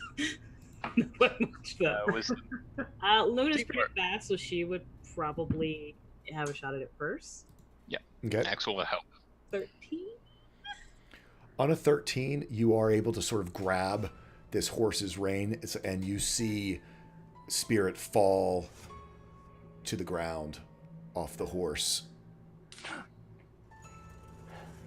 He seems to be grievously injured. Actually, I was gonna say as soon as I get a hold of it, if she could hand it off the, the reins to him, she could do the cure wounds. Yep. As you cast Cure Wounds on him, he screams out in pain, and you do not see any of his wounds heal. Can I do what? At that point, she'd probably actually try a protection from evil on him. See if that will affect him. Okay. Oops, that's the wrong thing. Can we try and figure out what the wounds are from? Give me a medicine check. Yeah. He's not very good at it, but yep, no. No, we'll see. Don't know who's doing it. On a 17, there is a weird bulge underneath of his cloak on his left side.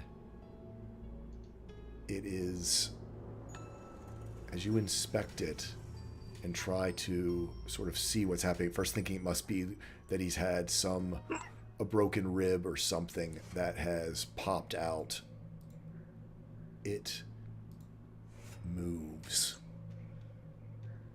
Under this lump underneath this cloak moves at your touch. Something's wrong here. I can just sort of throw the cloak open when everyone gathers around. You can. He does that. Staying away as much as possible. God, what is that? Fuck, is this? This is something- not normal. This is not normal. And Old friend, talk to me. Come on. it is most definitely not normal. Can we cut this out? It is this strange insect-like leg, but it's covered in his own skin. It is one of his ribs, and it is moving on its own, emerging from the side of his body.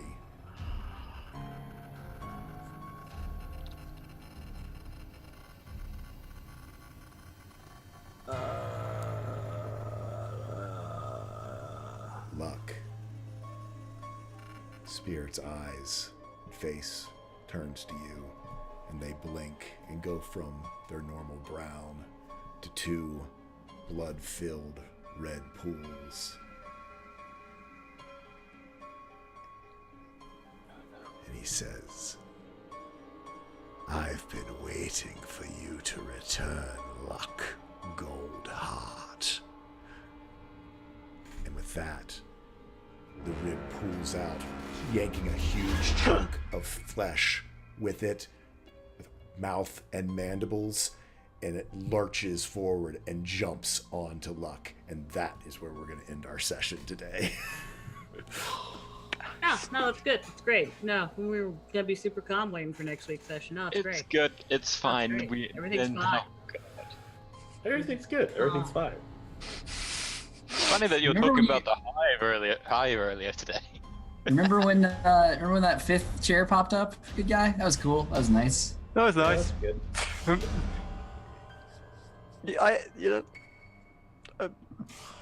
I'm not okay. I'm not okay. This is bad. This is very bad.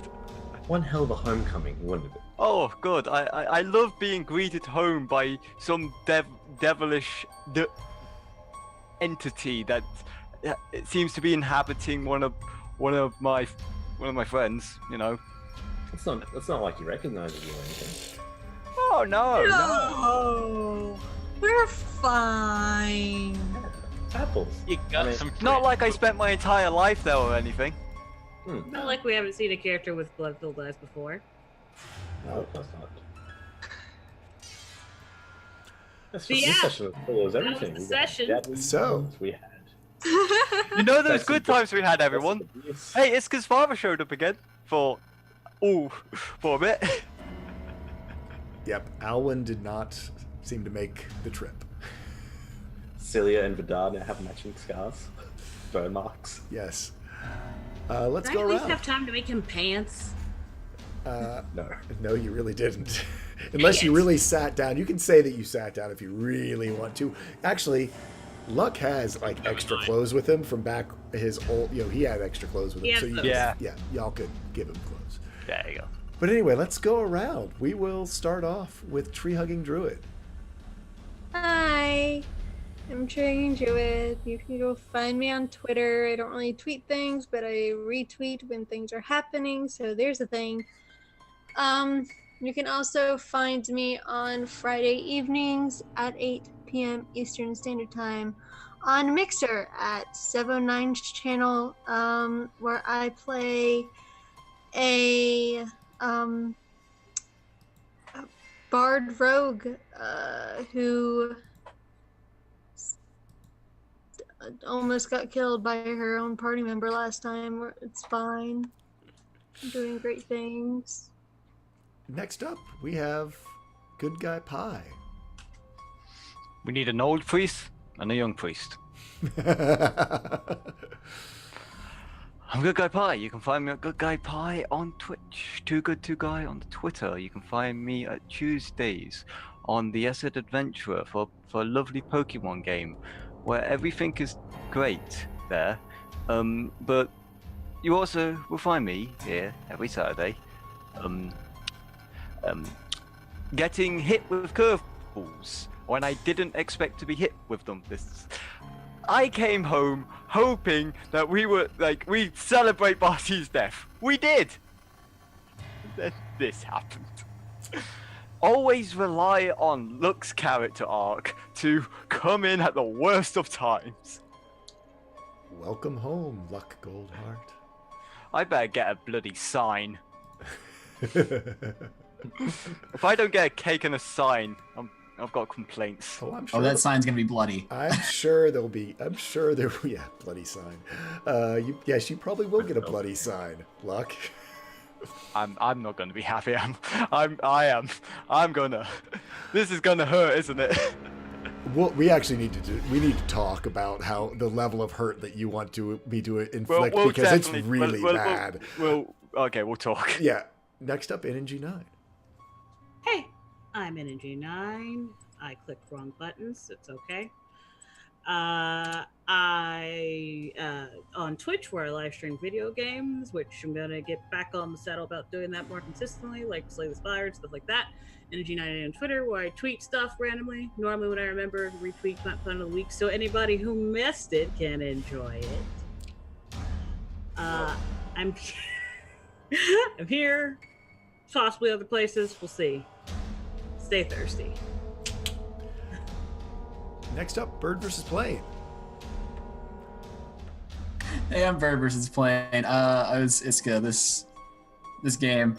Ooh, my head's in a lot of places right now. That was a great session. You can find me on Twitch and Twitter at Bird vs. Plane. I'm a charity streamer playing through a lot of games like Divinity, Original Sin 2, and Horizon Zero Dawn, and soon Kingdom Hearts 3. So come check me out and hang out and have a good time.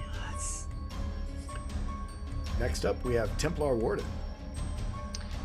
Hello, I am Templar Warden. I was playing the Tabaxi Wizard hidden by Axel, and that was a episode of ups and downs and curveballs in all directions, and it was great. It was a lot happening and really awesome. Yeah. Looking forward to next week, where everything gets even worse, as it does on the Vice.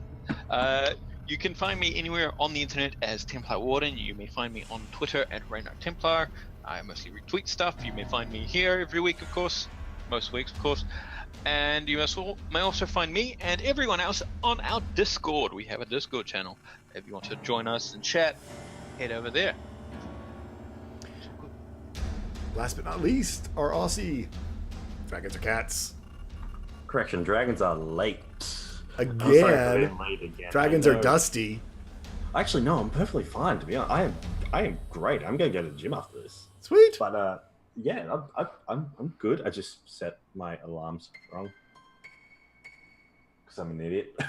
Just like Vidar, our Hexblade Warlock, who just keeps on fumbling through life completely and getting rewarded for it. Can't wait to see this next little arc with you there, Luck. But yes, you can check me out at Dragons and Cats on Twitter and on Twitch. I do a little bit of streaming here and there. I'm going to be getting into Undertale tonight at probably about 8 p.m. Australian Eastern Standard Time. And then I'm going to be playing D&D next week on Wednesday at 8 p.m. Australian Eastern Standard Time as well. Till then, I can't wait to see what horrors you have installed for our wonderful, wonderful, humbled soul like Goldheart. I have theories about you. So, I will say this. This is the story I've tried to keep most secret and most hidden for the entire campaign, to have it spool out and unroll as our little personal slice of dark horror and such. So this is gonna be an interesting next arc in our campaign as Luck Goldheart goes home to Elevation Pit. I am Tall Squall. I am your DM, and I am glad that you guys, that everyone could tune in and join us today for all sorts of fun and excitement. I had a blast. I hope all of you did too. We are going to raid our good buddy Scraticus and send him some love, throw some flexes in the chat. And until next time, gather your friends together and tell a story. As I gotta spell this right first. And bye. Elevation Pit, more like elevated heart rates, Jay. So we're gonna head over there and give him some love. Hope you all enjoyed it. Get ready, because there is quite a ride. Night, everyone. Gather those friends together. Tell a story. That's what it's all about. Bye-bye. Goodbye now. And